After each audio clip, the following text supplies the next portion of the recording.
Apakah defaultnya pada dasarnya Indonesia itu bebas atau otoritarian? 53% masyarakat Indonesia itu takut membahas politik hari ini. Sangat biasa di Kalimantan itu ada jurnalis tiba-tiba hilang, tiba-tiba ditemukan tangannya doang di sungai. Oh, biar viral kita bikin kasar nih. Gak ada artinya loh viral sekali itu. Dan berapa banyak forum-forum diskusi yang dibubarkan dengan dalih keamanan gitu. Kita kan demokrasi. Apakah yang disampaikan oleh teman-teman masyarakat sipil, teman-teman mahasiswa, teman-teman buruh itu didengar dan dipertimbangkan? Kenapa kita selalu melakukan diskusi, konsolidasi, dan aksi? Hanya satu jawaban kita. Urusan politik selalu macam-macam. Satu hal yang masuk di antara dua hal itu berbahaya.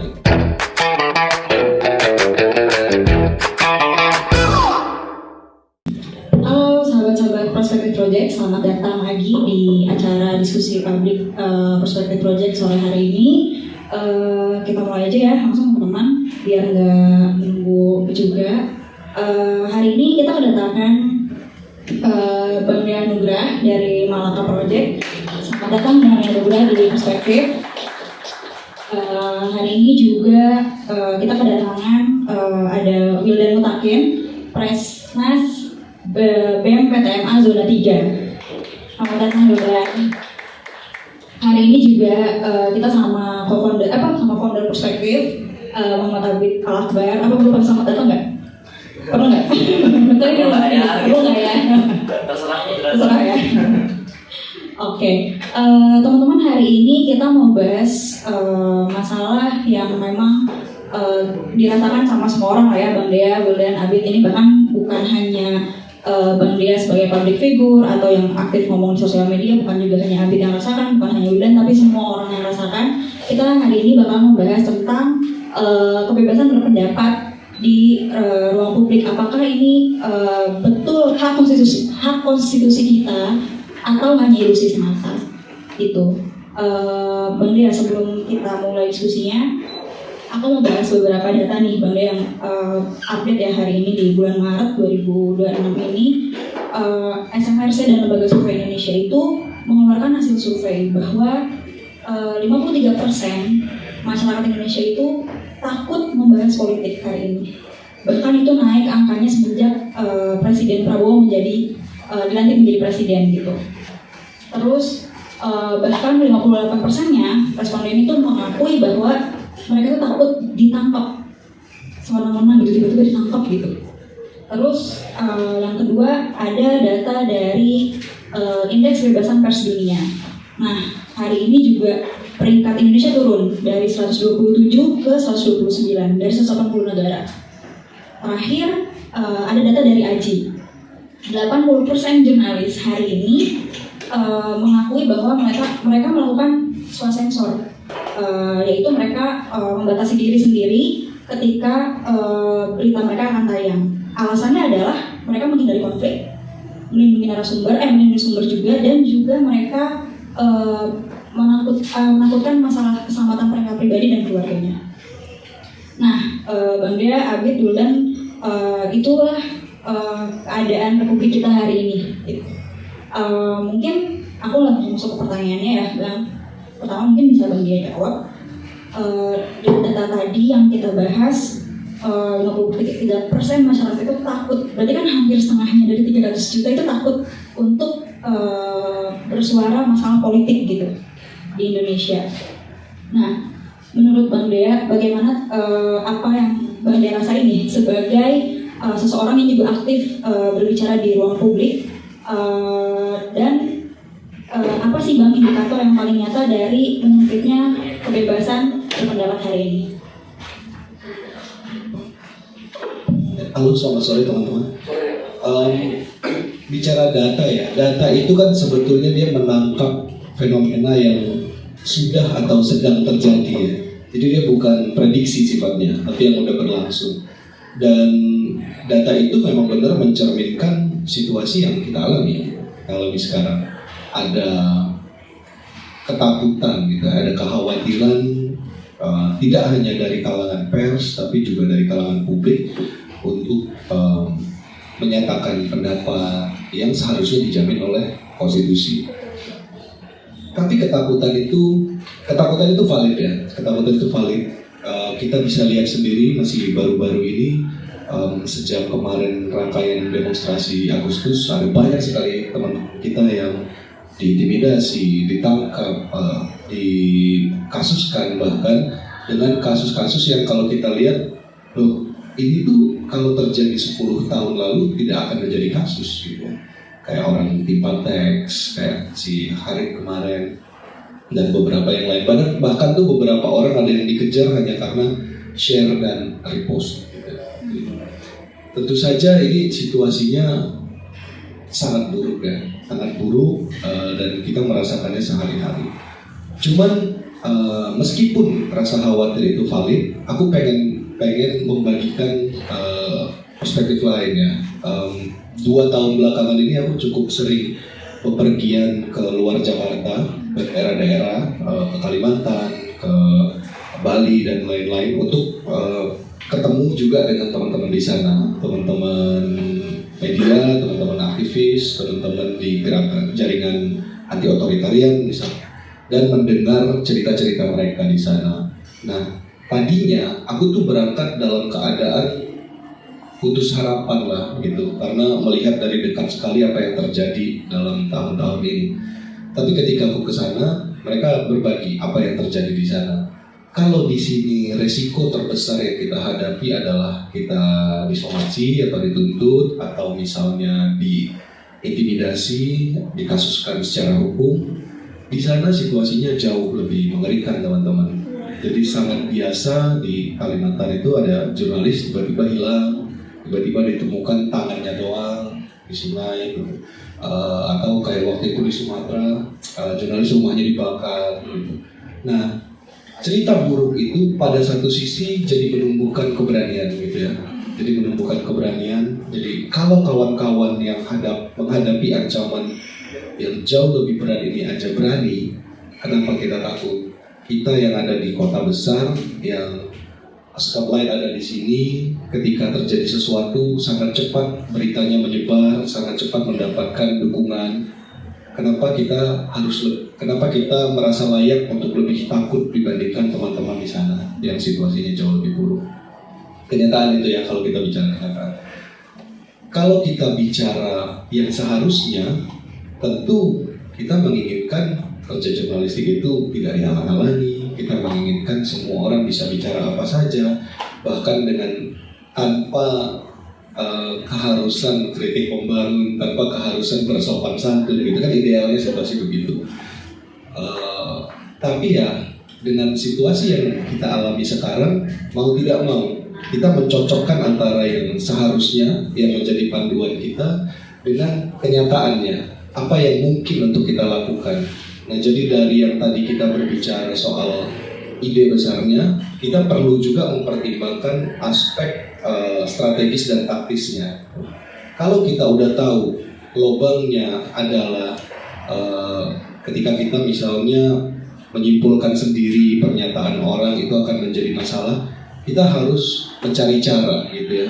Mungkin memang tergolong sebagai swasensor, tapi menurutku kadang karena sofistikasi dalam penyampaian berita atau penyampaian konten, ketajamannya tidak berkurang, tapi kita jadi bisa mengamankan diri, mengamankan kolektif kita dari ancaman hukum. Nah, strategi dan taktik inilah yang terus-menerus perlu kita bayangkan ulang, gitu, kita imajinasikan ulang. Ketika misalnya kita bikin konten formatnya mencemooh, gitu, meledek, dan itu menjadi lubang.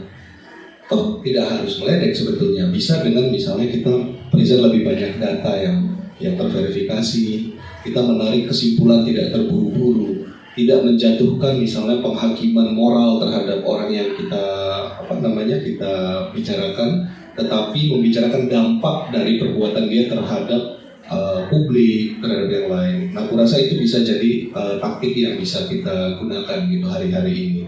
Apakah itu swasensor? Iya. Apakah itu membatasi kebebasan kita berekspresi? Iya. Karena kan kita juga pengen ya marah-marah, maki-maki gitu ya. Iya, tapi menurutku kita perlu timbang juga secara rasional. Berapa sih harga yang mau kita bayar untuk bisa marah-marah itu? Kalau misalnya harganya adalah kita jadi merepotkan orang untuk membela kita di pengadilan, kita jadi harus menghabiskan sumber daya sekian. Hitungannya nggak cocok kukira. Dan kalau kita perlu berpikir ekstra untuk melakukan itu nggak apa-apa.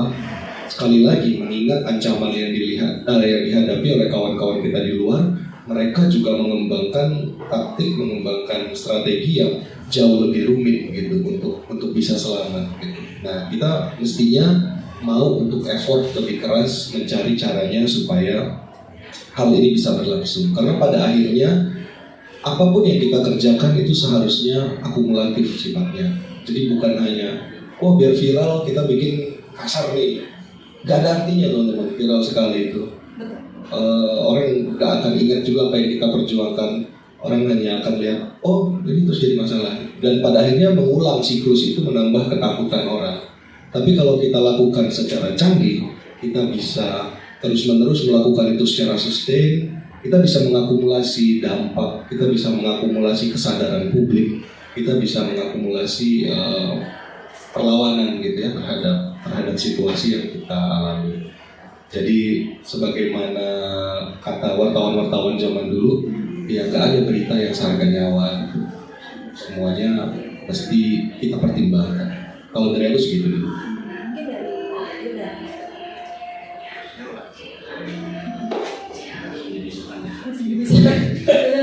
Ya, izin lanjut Mas ya. Hari ini hari-hari Mas kita sebagai anak muda begitu, sebagai mahasiswa, sebagai seorang intelektual, bahkan kita berangkat dari civil society, kita selalu dipertontonkan gitu bahwa hari ini kita memilih sistem demokrasi.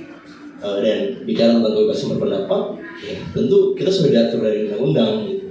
Bahwa dari awal kita sudah punya kesempatan untuk bersuara di sistem demokrasi. Kita selalu punya kesempatan untuk memberikan kritik gitu. Tapi kan pasal 28 pasal 28 ayat 3 bahwa kita punya kebebasan untuk berserikat, berpendapat gitu. Kita selalu dihalangi oleh sopan santun begitu. Kita suka dihalangi seakan-akan kritikan kita terlalu berlebihan. Bahkan berapa banyak kawan-kawan kita mas yang akhirnya kawan-kawan diintimidasi begitu kan, kawan-kawan kita yang direpresi gitu kan. Apakah ini wajah demokrasi kita hari ini?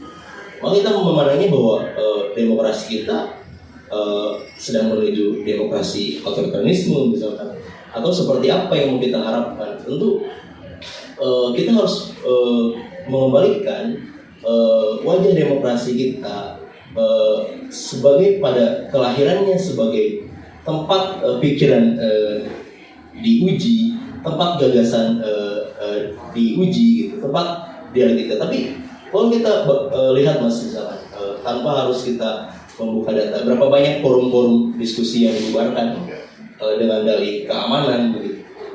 Kita kan demokrasi. Masa diskusi yang bersifatnya forum gagasan saja misalkan harus diusir gitu. Berapa banyak teman-teman kita yang harus diintimidasi gitu. Artinya ini kan menjadi persoalan besar bagi negara kita tentang kebebasan berpendapat. Kalau misalnya kita nih sebagai mahasiswa, kenapa kita selalu melakukan diskusi, konsolidasi, dan aksi?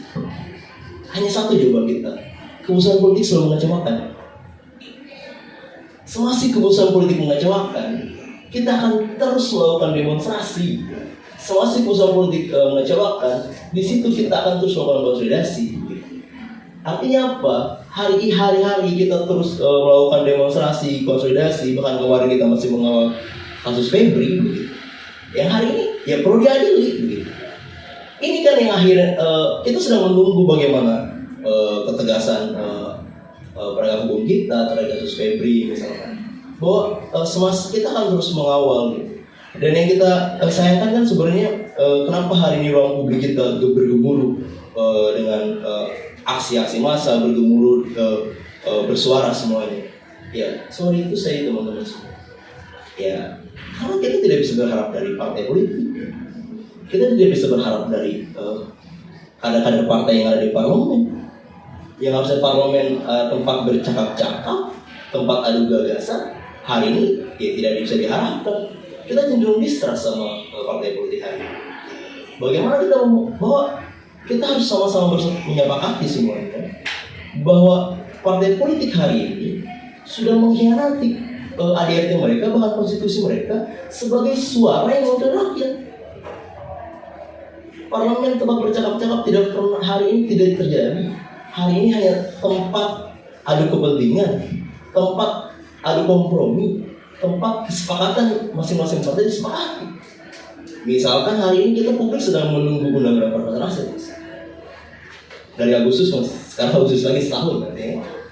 Kemana gitu lagi? Kenapa kita semua terus berteriak tentang perampasan aset, tentang undang-undang yang lain? Karena ya kita tidak bisa berharap dari partai politik. Makanya dari itu kita hari ini sama-sama bersuara, termasuk di forum ini kita bicara tentang kebebasan berpendapat bagaimana, gitu kan? Artinya semasa kekuasaan politik mengecewakan, semasa partai politik yang katanya mewakili rakyat tidak pernah mau bersikap terhadap kepentingan rakyat, maka disitulah kita akan terus bersuara menjadi watchdog bagi penguasa. Dan hari ini harusnya kekuasaan itu berterima kasih kawan-kawan kepada kita yang masih mau tanpa digaji, tanpa dibayar, masih mau mempersoalkan, masih mau mengkritik kebijakan-kebijakan yang salah.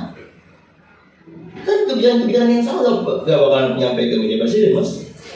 Mungkin ya hanya tentang data yang bagus gitu kan. Aksi-aksi demonstrasi sampai artis menanyakan, kok gak ada inflasi ya di demonstrasi di TV. Sedibubang itu lah gitu pers kita. Itu kan yang perlu kita pertanyakan hari ini.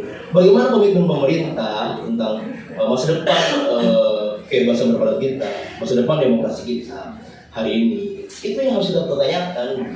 Dan kita harus sama-sama sepakati bahwa kita harus terus bersuara untuk merawat kesalahan-kesalahan kebijakan negara. Kita harus terus mengkritik karena ini sudah menjadi tanggung jawab kita. Dan tadi saya bilang bahwa intinya negara, pemerintah sudah terima kasih kepada kita karena ketika partainya mampu menjilat, mempertahankan kekuasaan mereka, kita yang paling objektif di sini. Tapi negara marah ketika kita kritik atas kesalahannya. Gitu. Padahal kita yang hari ini merasakan bahwa ada kebijakan yang salah.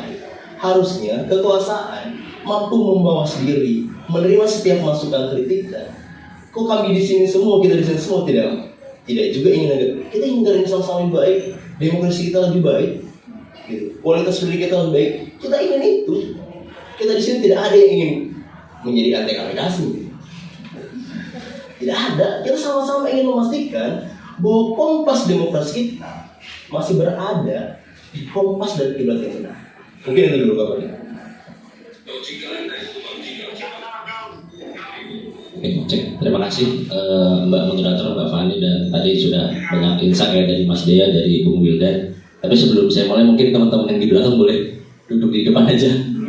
Nah, gitu, Mas, mumpung kursinya masih kosong gitu. Kalau rakyat sipil nggak usah berebutan soal kursi kosong ya. Ya. Sebelumnya terima kasih banyak teman-teman yang sudah hadir. Sebenarnya saya mau coba kita sama-sama membaca kembali ya soal diskusi kita hari ini, yang mana kita membahas soal kebebasan berpendapat di Indonesia, yakni antara hak konstitusi ataupun sekedar ilusi. Sebenarnya dalam membaca judul ini kita mungkin bisa bersepakat dalam satu keputusan, yaitu bahwa kebebasan berpendapat adalah hak konstitusi gitu ya. Tapi dalam satu sisi juga kita bisa melihat bahwa kebebasan berpendapat juga adalah sebuah ilusi gitu. Nah, fenomena yang masuk dalam kategori A, jadi dia mungkin masuk pada oposisi biner gitu ya. Dia bukan hitam, tapi dia juga bukan putih. Itu bahaya. Kita harus coba sama-sama satu persepsi bahwa satu hal yang masuk di antara dua hal itu berbahaya gitu. Contoh misalkan ada satu tempat ruangan, dia tidak terang tapi juga tidak gelap, atau dalam tanda kutip kita menyebutnya tempat yang remang-remang lah gitu. Itu berbahaya. Berbahaya dalam artian tidak bisa kita fungsikan sebagai ruangan yang utuh untuk kita bekerja misalkan gitu ya. Tapi untuk kita tidur juga tidak bisa kita lakukan karena tidak redup sepenuhnya. Kalau misalkan teman-teman yang sedang menjalani sebuah hubungan gitu ya, contoh ini biar bercanda aja mas, biar nggak serius banget ya mas. Contoh ya kan, kalau anak-anak Gen Z sekarang nyebutnya HTS mas, hubungan tanpa status gitu kan. Pacar bukan, ya kan, teman juga bukan gitu. Bahaya nggak teman-teman? Bahaya. Oh, kenceng banget lagi kan mas. Ya kan, jadi posisi itu sebenarnya harus sama-sama kita refleksikan bahwa satu hal yang bukan hitam dan bukan putih itu berbahaya. Nah, hal ini yang sebenarnya sama-sama kita rasakan dalam konteks kebebasan berpendapat. Mungkin Mas Dea juga karena berpengalaman sebagai jurnalis dari 2016 ya Mas ya. It means yang mana mengartikan Bang Dea merasakan rezim A dan rezim B dalam kebebasan berpendapat. Mungkin nanti juga Bang Dea bisa menyampaikan itu. Tapi satu hal yang ingin saya sampaikan bahwa masalah kebebasan berpendapat dalam masyarakat sipil kita itu pasti selalu berulang, ya kan? Dari rezim sebelumnya teman-teman mungkin banyak melihat, ya kan? Kita ambil satu contoh lah, Bang Haris Azhar dan Kak Fathia ya, bagaimana sebuah ilmu pengetahuan justru dibawa ke meja sidang, gitu. Padahal itu sebuah fakta. Gitu. Jadi teman-teman yang berusaha untuk mendapatkan sebuah fakta dengan ilmu pengetahuan, ya kan? Dengan effort yang, ya kan, harus akomodasi ke sana, mendalami bagaimana penelitiannya, kemudian hasil dari ilmu pengetahuan tersebut itu menjadi tantangan gitu, bahkan jadi ancaman bagi mereka yang meneliti. Atau di rezim hari ini gitu, nggak usah jauh-jauh kita mundur 1 bulan 2 bulan deh, 1 minggu 2 minggu lalu deh kalau teman-teman tahu, ya kan, Kementerian PU yang melihat yang dilaporkan atau dalam tanda kutip dibuka dokumennya bahwa ada perjalanan dinas menuju final Piala Dunia kala itu, dan kemudian diduga bahwa whistleblower ini berdampak pada mutasi orang yang melaporkan gitu. Bahkan tidak berhenti di situ gitu ya. Salah satu dosen di UGM gitu ya, Bu Nabila kalau tidak salah gitu ya, sampai mendapatkan doxing karena ia berusaha untuk mengajukan masalah ini ke Petun gitu. Jadi kalau kita bertanya kembali soal kebebasan berpendapat, ini sebenarnya hak konstitusi atau sekedar ilusi. Makanya yang wajib menjawab ini sebenarnya Bapak Presiden itu sendiri gitu. Kalau misalkan Presiden Prabowo berkomitmen untuk bahwa tidak boleh ada yang mencuri uang rakyat gitu kan, pejabat-pejabatnya harus jujur gitu. Ya kita bisa mulai dari kebebasan berpendapat warga sipilnya dulu gitu. Apakah betul-betul dilindungi atau tidak? Kalau pada tahap itu sudah mampu dilindungi gitu, maka kita bisa memantau. Bahkan mungkin Pak Presiden bisa memanfaatkan dalam tanda kutip memanfaatkan yang baik ya, memanfaatkan rakyat sebagai mata-mata bahwa kalau misalkan ada pejabat yang tidak menjalankan amanahnya dengan baik gitu ya, dengan senjata kita hari ini warga sipil ya media sosial gitu salah satunya, ini menjadi senjata yang saya kira bisa memberikan domino efek yang baik bagi kebijakan publik kita.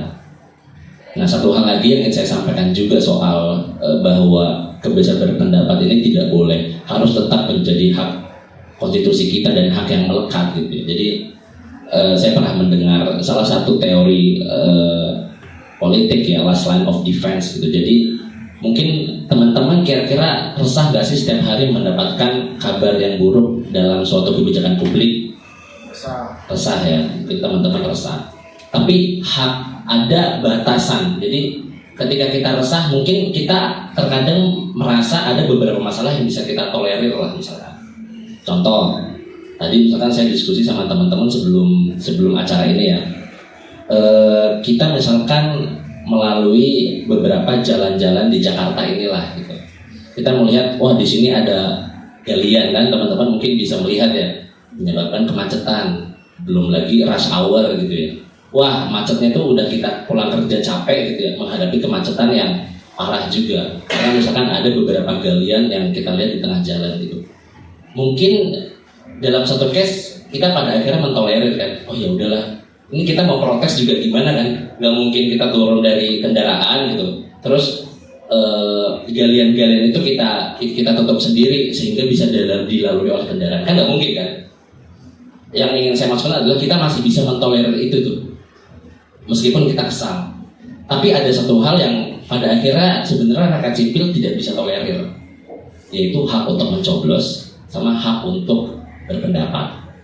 Nah, kalau misalkan dua ini sudah direnggut oleh rezim itu sendiri, maka sebenarnya waktu yang akan menjawab kapan suatu kemarahan itu akan muncul dan terakumulasi. Kalau misalkan kita melihat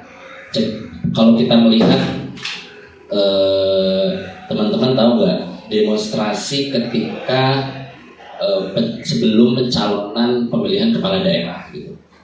Di situ ada keputusan yang hampir diputuskan gitu ya, bahwa kalau tidak salah partai itu harus mengajak beberapa koalisi agar bisa mencalonkan kepala daerah, kira-kira begitulah. Jadi koalisi partai gitu, kalau tidak bisa mengakumulasi beberapa suara gitu, maka koalisi itu tidak bisa mencalonkan calon kepala daerah gitu. Kemudian juga kemarin yang seperti kita ketahui juga ada case soal bahwa pilkada daerah itu akan dipilih melalui DPRD. Itu kalau beneran disahkan, saya yakin akan menimbulkan akumulasi kemarahan yang besar. Karena itu berdampak pada hak kita sebagai memilih anggota dewan gitu, memilih kepala daerah gitu. Nah, ini yang berbahaya kalau misalkan hak itu direnggut. Maka selama hak berpendapat dan juga hak konstitusi kita, yaitu salah satu juga mencoblos, masih bisa kita rasakan, maka saya harap kita sebagai warga sipil juga bisa menikmati kemewahan itu dan menjaga kemewahan itu.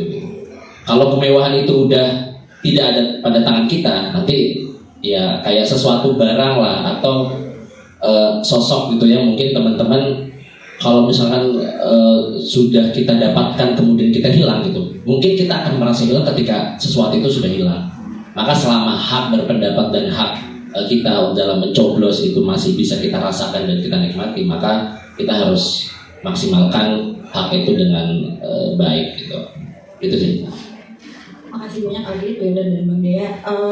Mungkin tadi yang Bang Dea bahas ya, ada beberapa jurnalis di Kalimantan dan di Bali bahkan ya ketemu tangan itu serem banget ya. Dan sebenarnya Bang, hari ini ya negara itu mempunyai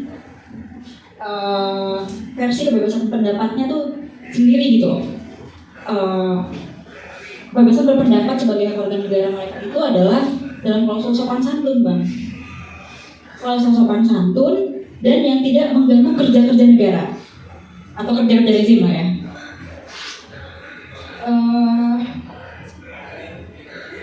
Bisa juga dimaknai nggak boleh melawan. Walaupun sebetulnya kan konstitusi hari ini membebaskan kita gitu untuk berpendapat.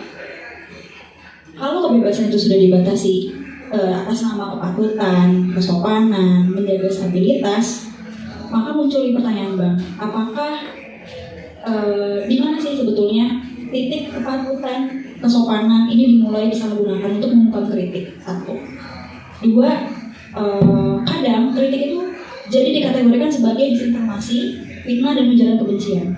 Di mana sih Bang sebenarnya batas ideal antara kritik yang solutif dengan yang benar-benar melanggar dalam menyampaikan pendapat? Mungkin Bang Dea dulu yang menjawab karena di situ teman-teman pasti lebih apresiatif mendengar Bang Dea. Kalau Abi tadi nanti ada porsinya sendiri, porsi demonstrasi.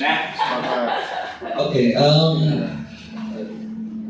lucu ya kalau dianggap menghambat kerja-kerja negara. Kita kan kalau ngomongin kerja itu kan instrumen ya teman-teman, instrumen untuk mencapai satu tujuan atau satu cita-cita. Katakanlah makan gratis, ya kan? Makan gratis ini kan tujuannya mengatasi ancaman kekurangan gizi pada anak, pada ibu hamil, gitu, mengatasi risiko stunting. Karena stunting ini efeknya panjang nih. Nanti negara akan terbebani oleh kualitas SDM yang kurang baik, gitu-gitu. Tujuannya kan itu. Kalau misalnya programnya justru bikin orang sakit, bikin orang meninggal, kerjanya harus dikoreksi. Karena namanya kan mau menuju ke sana. Ibaratnya kita naik bis dari Jakarta mau ke Denpasar, bisnya mogok, ya bisnya dibenerin. Bukan ban bocor kita katain, Anda menghalangi perjalanan saya. Loh, nggak bisa dong gitu. Dibenerin gitu. Nah, jadi secara konsep tuh memang janggal ya. Ada banyak sekali yang janggal. Cuman gini, yang aku pengen bicarakan tadi aku kepikiran gini. kita mungkin semua sudah sepakat ya soal apa yang kita inginkan. Kita ingin ada kebebasan berpendapat, kita ingin bebas menyuarakan tidak hanya pikiran tapi juga perasaan kita pengen itu semua.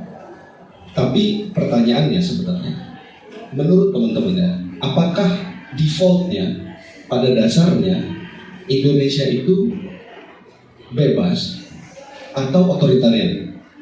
Apakah kita pada dasarnya memiliki kebebasan berpendapat itu sejak dulu, atau jangan-jangan itu hal baru sebetulnya buat kita?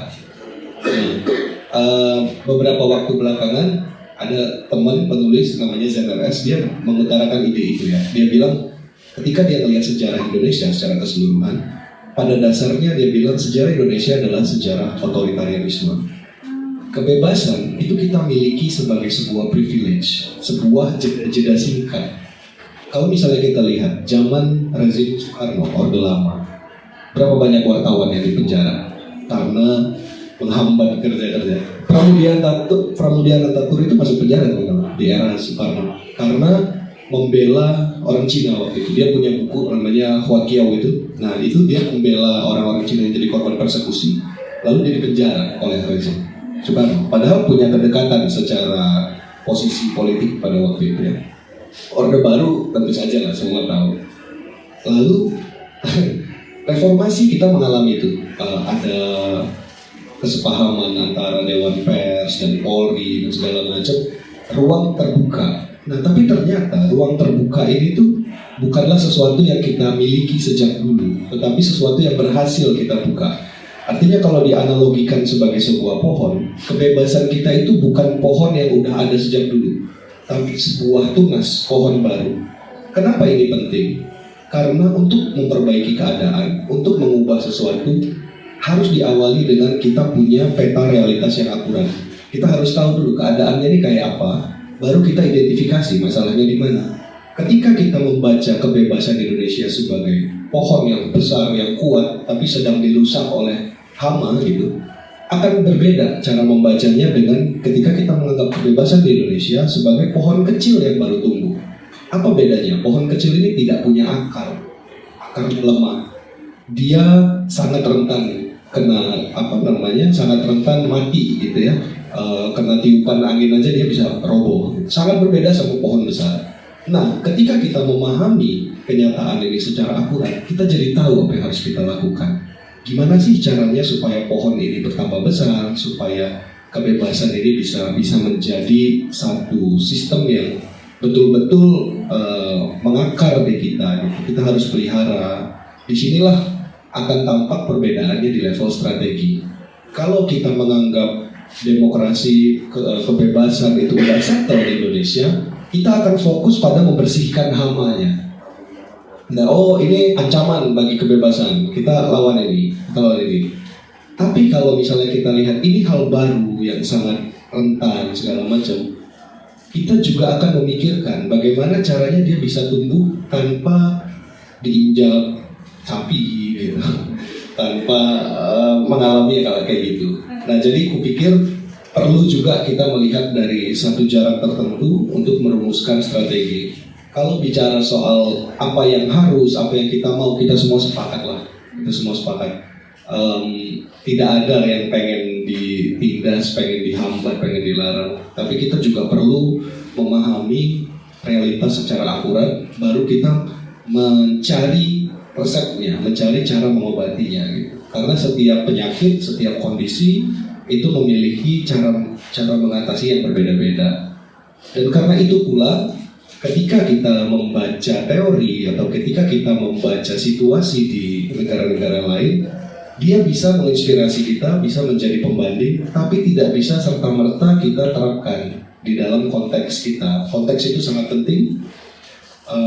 Dia yang menentukan apakah sesuatu itu cocok atau tidak diterapkan di situ. Jadi kupikir itu kita perlu menyediakan waktu, menyediakan pikiran buat mengidentifikasi dulu apa yang terjadi, situasinya kayak apa, baru merumuskan strategi kita. Jangan sampai karena mata kita hanya tertuju ke yang seharusnya begini, kita tabrak, outputnya nggak ada. Pohon yang masih kecil itu malah mati sia-sia. toge-toge ini mati sia-sia nih. Padahal kan kita pengennya dia tumbuh menjadi satu hutan gitu. Dia tumbuh besar, dia tumbuh kuat, sehingga ketika di kemudian hari otoritarianisme merayap lagi, mendekat, menguat, kita punya tempat-tempat berlindung yang besar, yang kuat gitu, yang bisa bertahan dari semua itu. Tapi kalau hari ini kita tidak rawat pohon-pohon kecil itu, sulit sekali membayangkan masa depan di mana kita bisa memiliki fondasi untuk bertahan dari situ. Nah, ini penting karena sekali lagi menurutku perubahan sosial segala macam yang terjadi itu harus bersifat akumulatif. Jangan sampai kita mulai dari nol, setiap generasi mulai dari nol. Itu ngapain? Kita harus merawat pengetahuan kita harus merawat resiliensi kita dari generasi ke generasi, sehingga secara akumulatif keadaan kita tuh bisa terus menjadi lebih baik gitu. Sayang sekali kalau misalnya tiap generasi kita harus nanam pohon lagi. Ngapain? Kemarin ngapain? Semua pengorbanan itu buat apa? Kalau tidak bersifat akumulatif. Karena bisa dibilang ya, negara itu juga melakukan akumulasi. Semakin lama, misalnya kita bilang institusi kayak TNI gitu ya, dia mengalami pencanggihan dari masa ke masa karena pengetahuannya diakumulasi, pengalamannya diakumulasi. Dia nggak mulai dari nol. Zaman ketika Pangdamnya siapa, sama sekarang siapa, makin pintar, makin canggih. Tapi kenapa sipil tidak memiliki sistem seperti itu? Udahlah kita nggak punya senjata, udahlah kita suka berantem satu sama lain, nggak punya kenang-kenangan juga, nggak punya memori, pelupa juga gitu. Gimana kita mau menang? Nah, karena sekali lagi kayak yang tadi ku bilang, gerakan sosial, perlawanan segala macam untuk menuju cita-cita kita, untuk menuju tujuan kita. Kalau ngelawan for the sake of melawan aja ngapain? Kalau gerakan tanpa tujuan sama kayak senam teman-teman, gerakan aja, gerak-gerak badan. Nah, kita pengen kan situasi membaik, kita pengen ada welfare, kita pengen ada kesejahteraan segala macam. Gitu kukira. Jadi harus ada akumulasi. Tadi Bang Dea juga sempat bahas gerakan ya. Nah, di sini ada dua pelaku gerakan nih Bang. Ada Abid sama Wildan. Tersangka kalau buat rezim. Mungkin ada fakta yang menarik nih Bang. Di bulan kemarin kan ada beberapa aksi ya. Beberapa aksi mahasiswa tuh bahkan dihadang, belum sampai tempat tujuan mereka demonstrasi. Tapi ada yang lebih lucu. Aksi demonstrasi pro MBG itu boleh dekat istana. Tapi kalau mahasiswa nggak boleh. Nanti aku ingat yang itu, yang pidato dia. Saya tanya, MBG berguna tidak? Iya kan? Ini kok jadi seakan-akan yang berkomentar positif boleh dekat istana, tapi yang memberikan vitamin nggak boleh dekat istana, jauh-jauh aja gitu. Masyarakat sipil, ini nih anak-anak mahasiswa nih, ini Wildan nih, ini Abid nih, udahlah nggak usah dekat-dekat istana gitu loh. Nah, mungkin Wildan ya atau Abid boleh bercerita sedikit pengalamannya demonstrasi di turun aksi itu gimana? Apakah mengalami mengalami represi atau mengalami penindasan atau bahkan udah ditelepon Intel atau bahkan udah saya tangkap ya hari ini gitu? Itu buat teman-teman boleh cerita karena yang benar-benar cerita di lapangan ya Wildan dan Abid mungkin yang pernah mengalami. Videonya udah nyampe Bang Dea, jadi Wildan dulu. Soalnya pagi tadi baru dipolvis sama Bang Dea kan, agak senang juga kita jalan grup Bang. Makasih Bang. Bicara tentang gerakan mahasiswa ya, apa nih kawan-kawan semua, masuk Jakarta di tahun 2020 Bang, 5 tahun jadi demonstran yang merasakan betul lah ya, dibentung, ditabrak, ditarik alma mater sampai HP hilang gitu. Kita merasakan betul gitu Bang. Itu waktu menolak undang-undang pilkada, meloloskan Kaisang teman-teman di Jakarta kan, dan alhamdulillah kita goals. Tapi kita selalu ya kembali lagi gitu kan, bagaimana kita melihat fenomena demonstrasi, bagaimana kita merasa diintimidasi, di pressure gitu. Pertama, kita selalu melihat bahwa tadi kemarin mengatakan bahwa dua-duanya demonstrasi. Yang satu diberikan sampai ke istana negara, yang satu dihadang sampai berbentrok-bentrokan. Inilah kita melihat anomali dari kekuasaan. Mereka selalu haus dengan apresiasi, mereka selalu haus dengan data bahwa kita boleh bicara tentang MBG misalkan dalam survei masih secara kepuasan ya angka 50-70%. Oke, kita bicara tentang survei kepuasan pemerintah Prabowo Gibran di angka 60-75%, gitu. Tapi kalau kita kembali misalkan, saya ingin ngebahas satu teori bicara tentang kepuasan publik misalkan, yang mengacu pada teori filsafat multilateralisme yang diputuskan oleh Jeremy Bentham.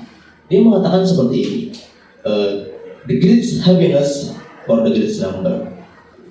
Kebahagiaan sebesar-besarnya untuk sebanyak-banyaknya orang. Pertanyaannya hari ini, kalau misalkan pemerintah terus menggemborkan 70% kepuasannya, pertanyaan kita hari ini, yang 30% ini, apakah bukan masalah Indonesia? Yang 25% ini, apakah bukan masalah Indonesia? Dan jumlahnya bukan 1-2 orang, Mas. Mungkin kita semua satunya di sini semua, Mas. Jumlahnya berjuta-juta begitu. Berjuta-juta, tetapi lagi-lagi penguasa kadang-kadang lupa begitu terhadap bahwa yang kita hari ini yang terus bersuara. Mungkin kita yang hari ini butuh lapangan pekerjaan, kita melihat 10 juta pengangguran, 1 juta pengangguran terdidik, bahkan sarjana pada kebingungan hari ini begitu kan. Karena ya mungkin kita juga melihat bahwa hari ini juga ada satu fenomena yang misalkan kita bicara tentang koperasi desa, Mas, misalkan terlalu militerisme begitu. Itu yang kita sayangkan begitu. Kita akan apresiasi TNI sebagai pertahanan negara, tetapi tidak harus ikut dalam proses-proses sipil begitu. Kita melihat kalau dalam teori kebijakan misalkan bicara program Kopdis harus ada perencanaan, implementasi, evaluasi. Koperasi desa belum berjalan saja sudah dievaluasi oleh publik, Mas. Gara-gara perencanaan yang gagal, ada yang di kuburan, ada yang di gunung, ada yang di hutan gitu. Tapi saya ingin mendasarkan kembali, Mas, bahwa ide koperasi desa, ide MBG kan kita sudah melihat bagaimana bahwa ini adalah ide kerakyatan misalkan, berpihak pada rakyat. Tapi pada praktiknya di lapangan, ya kita melihat sendiri. Tapi saya selalu mengumpulkan bahwa menteri-menteri yang di kabinet hari ini, Mas, semuanya berangkat dari partai politik. Gitu. Apakah ini kegagalan partai politik kemudian dia sekolahkan kadernya kepada pemerintahan? Dan saya herankan juga kita pertanyakan misalkan bagaimana peran Kementerian Desa, Kementerian Koperasi di sini begitu. Akhirnya ketika Menteri Koperasi ditanya RDP di DPR tidak tahu tentang kipas angin dan segala macam, karena mungkin ini dipos oleh militerisme dan agrinas gitu. Tapi yang saya ingin tambahkan gitu bahwa teori Jeremy Bentham gitu bahwa ya bagaimana caranya kebijakan itu bisa dirasakan oleh sebanyak-banyaknya orang, bisa dirasakan kebahagiaannya, bahkan bahwa jika kebijakan itu bisa memberikan manfaat gitu. Nah, disitulah bahwa kebijakan itu bisa dirasakan dan dirasakan oleh sebaik-baiknya orang. Kita hari ini terus melakukan demonstrasi sebagai aktivis begitu ya, bersabit. Kita merasakan bagaimana animo gerakan di Jakarta gitu. Tapi kita juga merasakan betul bagaimana ada dua sisi yang ketika diapresiasi itu sampai dikawal, Mas, sama polisi gitu kan, sampai datang ke gerbang istana melanjutkan program MBG. Setelah itu ada video dikasih panci gitu kan. Nah itu kan yang menjadi problem gitu. Kalau kita hari ini teman-teman mahasiswa apakah disebut mengganggu gitu oleh kekuasaan? Apa kita yang mengkritik, yang menguraikan persoalan disebut mengganggu dalam instrumen demokrasi? Sedangkan demokrasi selalu memberikan ruang gitu. Dan saya tadi sampaikan kenapa kita hari ini semua bersuara, Mas. Kenapa kita konsolidasi aksi? Karena ya wakilan kita diam. Kita jadi punya harapan, gitu. Itu kenapa. Dan mereka sudah mengkhianati ADRT dan konstitusi mereka.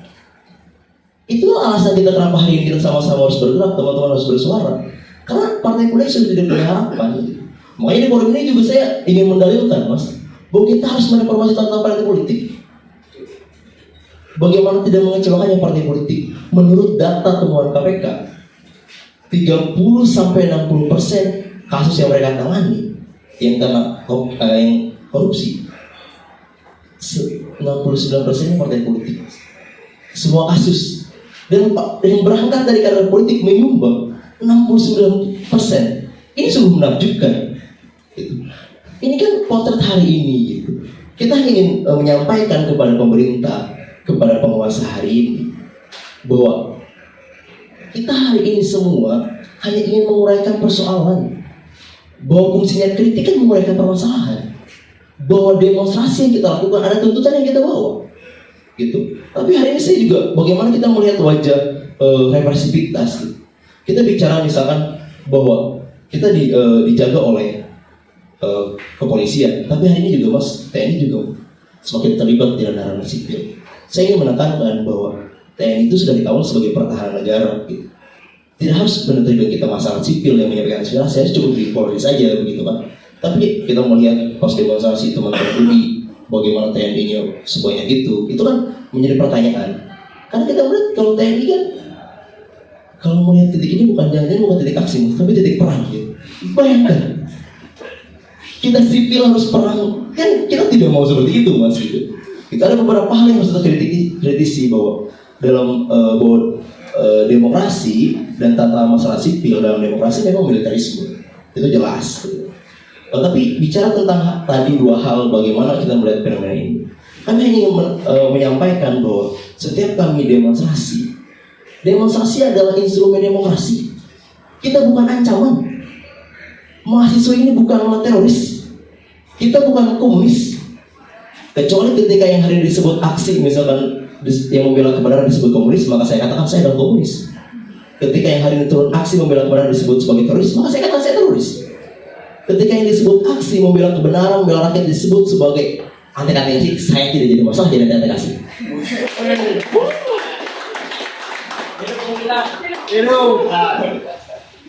Karena kita selalu bersuara untuk kebenaran.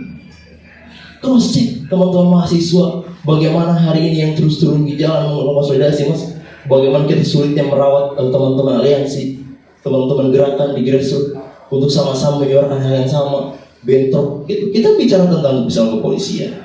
Kita polisi tugasnya bukan hanya tentang menjaga ketertiban saat demonstrasi, memastikan suara yang kita sampaikan di mobil komando, di poster-poster itu sampai kepada tempat terakhirnya. Kita demonstrasi di DPR RI, berarti harus sampai memastikan bahwa suaranya nyampe ke parlemen. Suara yang tadi di jalan harus nyampe ke parlemen. Kita yang demo di istana memastikan kalau suara yang tadi demo di sana sampai kepada telinga presiden. Jangan orang-orang terdekat yang malah membisiki aman pada anak aman. Kita hanya ingin menyampaikan itu, bahwa kita hari ini dididik sebagai seorang intelektual, sebagai seorang agent of change, bahwa untuk terus bersuara. Gitu. Kita hari ini ingin memastikan bahwa suara-suara rakyat kecil, bahwa suara-suara yang hari ini 28 juta penduduk miskin, 10 juta pengangguran, gaji guru yang tidak ada kepastian, misalkan. Kita hanya menyuarakan itu. Ya, presiden kan selalu dikritik misalkan bahwa masalah penegak hukum solusinya naik gaji. Gitu. Terus kan selalu anomali gitu kadang-kadang kan. Kita kan menyayangkan itu. Gitu. Tapi kami hanya akan fokus begitu bahwa suara kami harus terus dipastikan sampai pada telinga kekuasaan, dan kami juga mendorong pihak keamanan gitu kan bahwa mulailah kita tidak pernah anti dialog. Kita misalkan di DPR RI kemarin kawan-kawan bertemu dengan wakil DPR RI, apa kita kita anarkis?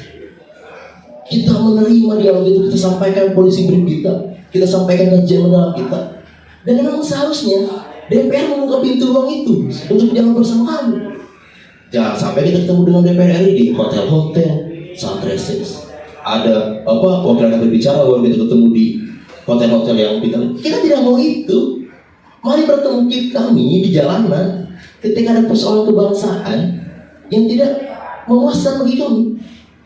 Mana misalnya kita kalau misalnya program-program yang betul, kita bicara soal rakyat. Misalnya ini saya melihat bahwa ini program yang sangat bagus, perlu kita apresiasi. Berapa banyak anak-anak jalanan yang hidup di sekolah rakyat. Kita objektif Mas, pres, kak, teman-teman semua. Yang salah kita katakan salah, yang benar kita katakan benar. Dan tadi saya katakan kenapa kita terus melakukan demonstrasi.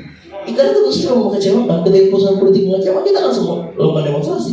Tapi ketika ada program revitalisasi sekolah 71.000, kita apresiasi, Mas. Ini yang betul. Kalau hari ini sebenarnya aksi-aksi mahasiswa itu, kawan-kawan semua di sini, kita semua, itu hanya hal kecil bagi kekuasaan, Mas. Kalau mahasiswa sudah konsolidasi semuanya, selesai negara ini. Itu hanya hal kecil bahwa hari ini ada yang salah dan kita perlu sampaikan di publik, di jalan. Karena kita tidak bisa berharap di ruang parlemen tadi, begitu. Dan kita menerima semua dialog, undangan pemerintahan untuk berdialog bersama kami apa yang menjadi masalah. Dan kami berharap mulailah pemerintah lebih aware kepada gerakan mahasiswa, kepada gerakan sipil. Gitu. Saya yakin semua menteri kabinet yang ada di dalam sana, apalagi berangkat dari partai politik, melaporkan hanya yang bagus-bagus saja, Mas. Kita misalkan bicara tentang yang baru-baru, misalnya Dadan kan, oh, Presiden kita mau potong sapi 19.000 sapi per hari. Telurnya 1, ayamnya sebesar ini. Faktanya kita nggak pernah dengar juga misalkan MBG di bawah sapi. Kita selalu melihat bahwa ide-ide Prabowo memang adalah ide-ide yang membawa pesan bagi untuk rakyat. MBG Koperasi Desa Sekolah Rakyat. Tapi kan dalam teori kebijakan tadi bahwa ketika perencanaannya gagal, maka implementasi itu akan gagal dan pasti dievaluasi. Dan itulah yang kita kritisi, begitu. Bagaimana wajah Kopbes, wajah MBGA, kita ada harapan kan, ada Masdar katanya kan. Ya meskipun ya ada harapan besar, coba kita lihat kan. Misalkan sampai 6 bulan ke depan kita lihat bagaimana apakah MBG akan, Prabowo kan tegas masih bahwa MBG akan terlanjut begitu kan. Ya baik gitu. Tapi intinya kita sebagai mahasiswa, sebagai kaum intelektual, kami akan terus bersuara ketika di ruang publik, di ruang diskusi maupun di jalanan, ketika urusan politik mengecewakan, dan ketika partai politik tidak mampu membuat parlemen sebagai tempat bercakap-cakap, ketika wakil rakyat memilih diam, dan kita sudah jelas melihat 7 partai politik kita semuanya berkoalisi. PDIP juga nggak jelas kan, dia menjadi oposisi tidak koalisi tapi menjadi penyeimbang. Kita nggak tahu di penyeimbang dalam artian apa begitu kan, apakah hanya menyelamatkan sekjennya misalkan atau apa gitu. Ini semasih suara wakil rakyat tidak menjalankan fungsinya, semasih partai politik mengkhianati konstitusi dan ADART partainya, maka disitulah sipil, kami publik akan terus bersuara di ruang publik, di ruang diskusi dan di ruang demonstrasi. Terima kasih.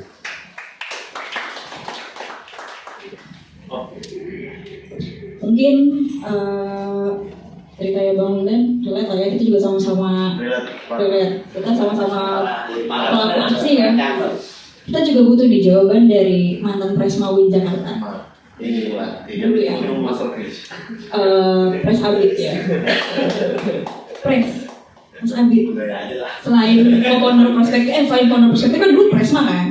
Boleh dong dulu ceritain mungkin gimana sih waktu demonstrasi atau mungkin beberapa hari ini juga pernah ikut kan, kalau nggak salah pernah ke Gemadi kan kemarin bareng teman-teman, soal aparat, apakah aparat di kita itu sudah memberikan keamanan gitu, atau malah sebaliknya. Sebetulnya kan selama itu sesuai koridor hukum ya, janjinya itu akan dilindungi, tapi kenyataannya gimana nih Mas Arif? Apakah itu terbukti atau enggak? Terima kasih ya Mbak Fani tadi. Kalau soal pengalaman demonstrasi tadi, mungkin Mbak Fani menyebut akhir-akhirnya saya ikut demonstrasi ya. Ikut, cuman alhamdulillahnya bukan ikut yang pro MBG kan. Takutnya ditafsirkan itu karena akhir-akhirnya ada demonstrasi pro MBG gitu. Cuman satu hal sebenarnya soal demonstrasi yang sama-sama kita lihat gitu, bahwa yang pertama sebenarnya kan dalam konteks gerakan mahasiswa dan konteks apapun sebenarnya mengetahui apa dan untuk apa kita melakukan sesuatu itu lebih penting daripada sesuatu tersebut gitu loh. Jadi mengetahui apa dan untuk apa kita demonstrasi itu sebenarnya lebih penting daripada demonstrasi itu sendiri. Nah sebenarnya apa sih tujuan kita demonstrasi, meskipun pada akhirnya berbagai institusi, lembaga atau kampus memiliki aspirasi yang berbeda dan itu sangat wajar ya, bahwa kami ingin mendukung poin A, kami ingin mendukung poin B, kami ingin mendukung poin C gitu. Tapi intisari dari semuanya itu sebenarnya satu teman-teman, yaitu hak untuk didengar terlebih dahulu. Itu yang paling fundamental. Karena kalau dalam konsep bagaimana pada akhirnya kita warga sipil menyampaikan aspirasi terhadap pemerintah gitu ya, sebenarnya kan ada konsep namanya meaningful participation ya, hak untuk didengar, hak untuk dipertimbangkan, dan juga hak untuk diberikan penjelasan.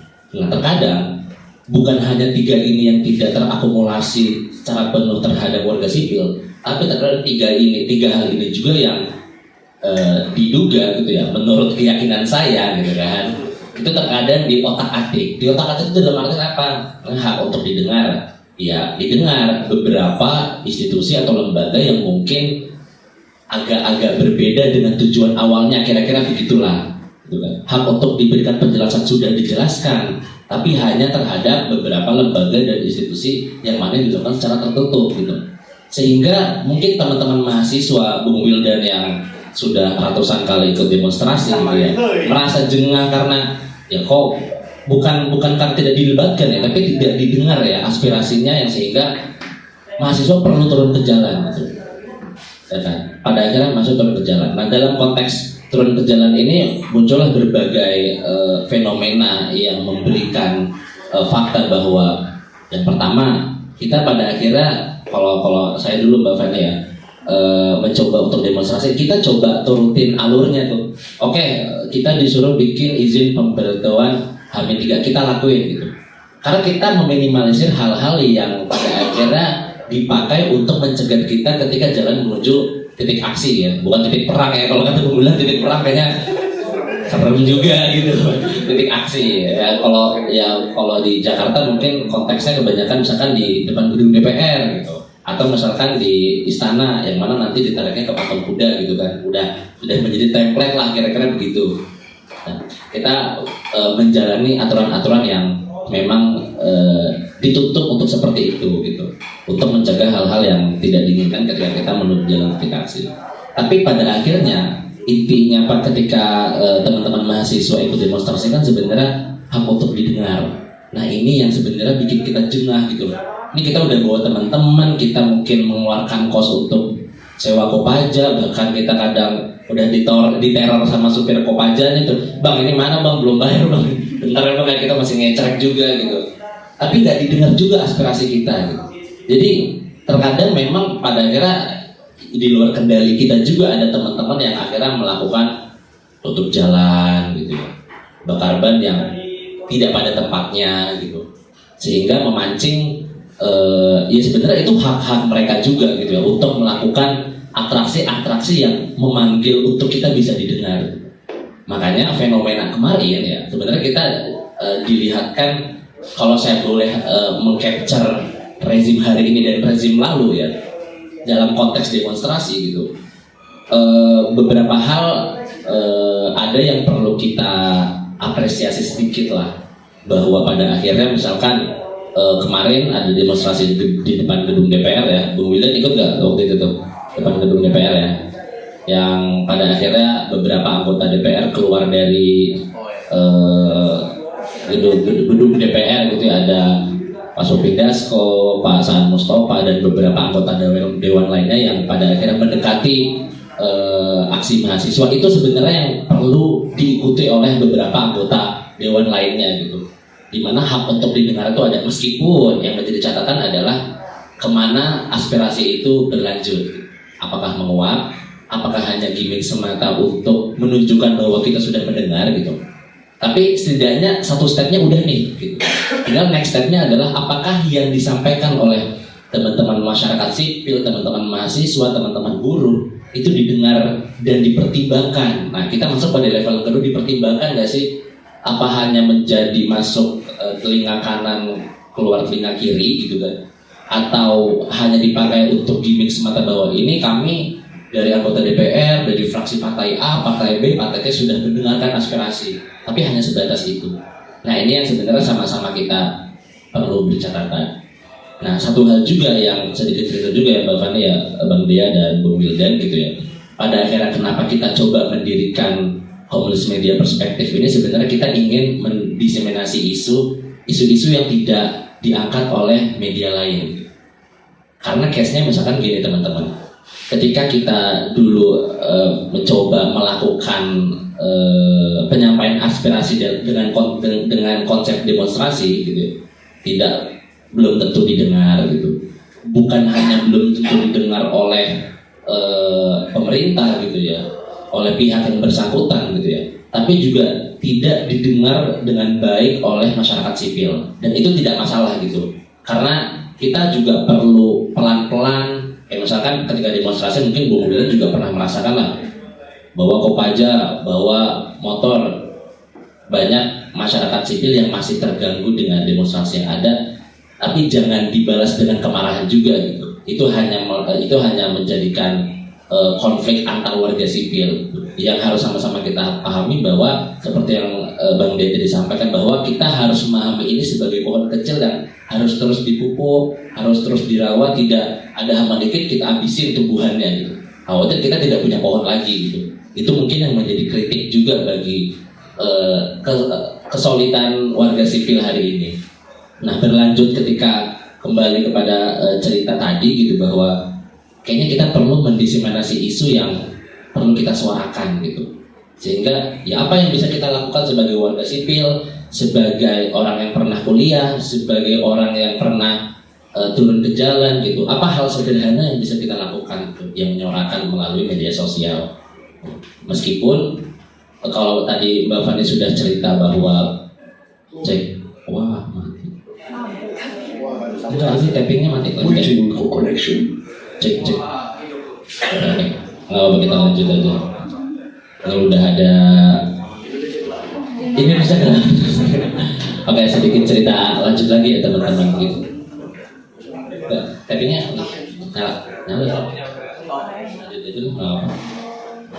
Sedikit cerita tadi ya, bahwa kita perlu mendiseminasi isu yang bisa kita suarakan. Nah, kita lahirlah media alternatif perspektif ini gitu, yang mana tentu perlu masukan dari Bang Dea, perlu masukan dari Bung Wildan, Kak Fani dan teman-teman semuanya, sebagai sebuah persentase kecil lah dari effort bagaimana kita menyatukan warga sipil dan sama-sama menyuarakan keresahan kita gitu. Sehingga itulah nanti yang menjadi sebenarnya ya, sama-sama kita memiliki cita-cita yang mulia ya, tapi lagi-lagi perjalanan ke sana tidak mudah dan harus sabar teman-teman. Meskipun teman-teman hari ini mungkin sudah selesai status mahasiswanya gitu ya, atau sedang menjalani studi magisternya gitu, tapi keinginan, willingness untuk tetap bersuara, untuk tetap berpendapat, untuk juga menyampaikan keresahan itu juga tidak boleh berhenti. Bang Fani. Oke. Makasih banyak Bang Abid, Bang Wildan dan Bang Dea. Bang Dea, ini aku kepikiran tadi banget. Ada satu fakta, satu fenomena menarik ya hari ini tuh, kalau masyarakat sipil bersuara atau bahkan berdialog di TV sama pejabat publik itu justru mempertanyakan data hasil lembaga riset. Padahal kan yang mereka suarakan itu kan realita potret kehidupan mereka gitu loh. Nah, sebetulnya Bang, apa sih konsep keadilan berpendapat itu?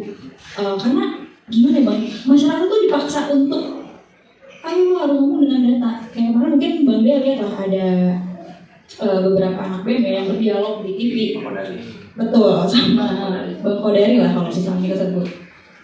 Itu kan ditanya mana datanya, bahkan dapat doxing ya dari beberapa pejabat publik, dianggap ada sekuning gitu kan, dianggap juga asbun gitu kan, bahwa data. Padahal kan apa yang dirasakan, apa yang dia suarakan itu apa yang dirasakan, karena kan bagaimanapun mahasiswa itu, masyarakat sipil itu yang memotret kehidupan sehari-hari itu. Nah, sebenarnya apa sih Bang konsep keadilan berpendapat itu? Oke, kalau ngelihat kasus itu kemarin ya, sebenarnya ada beberapa hal yang bisa kita lihat. Bahwa si mahasiswa ini dikerjain ya dalam tanda petik, iya gitu. Tapi kan kita coba lihat secara lebih utuh ya. Pertama, fenomena itu menunjukkan bahwa apa yang disampaikan si mahasiswa atau kehadiran si mahasiswa itu tidak beresonansi dengan apa yang terjadi di level publik di bawah. Dia tidak datang dengan membawa dukungan dari rumah, gitu. Bisa dimainkan di televisi sebagai sekedar persoalan adu retorik. Artinya memang ada yang kurang dalam persiapan kita sebagai warga sipil. Dan disinilah pentingnya sebetulnya bukan lagi membicarakan apa sih konsep keadilan berpendapat segala macam, tapi membicarakan sesuatu di level strategis dan di level taktis. Gitu. Bagaimana caranya kawan-kawan yang misalnya dipilih atau diajukan untuk mewakili publik hadir di televisi nasional atau apa, itu memang bukan lagi dengan entitlement kita harus didengar, kita harus, tapi memang sudah dalam mode bertempur gitu, karena memang mewakili keperluan publik untuk menghadapi orang-orang yang mewakili negara. Nah, apa yang harus dilakukan supaya ini bisa terjadi gitu ya? Disinilah kita perlu mengimajinasikan ulang apa sih yang dimaksud dengan gerakan mahasiswa. Tidak ada yang salah dengan demonstrasi. Aku sangat mengapresiasi teman-teman yang merawat tradisi demokrasi di kampus di Indonesia dengan cara berdemonstrasi. Tetapi kalau kita hanya mengulang-ulang koreografi yang itu aja, ada banyak sekali kesempatan yang kita lewatkan. Misalnya, berapa sering mahasiswa di Jakarta turun demonstrasi untuk orang di Halmahera misalnya, korban nikel, berapa banyak? Jarang sekali kurasa, mungkin ada tapi jarang sekali. Artinya tidak terkoneksi. Isu nasional, isu besar itu sudah biasa gitu.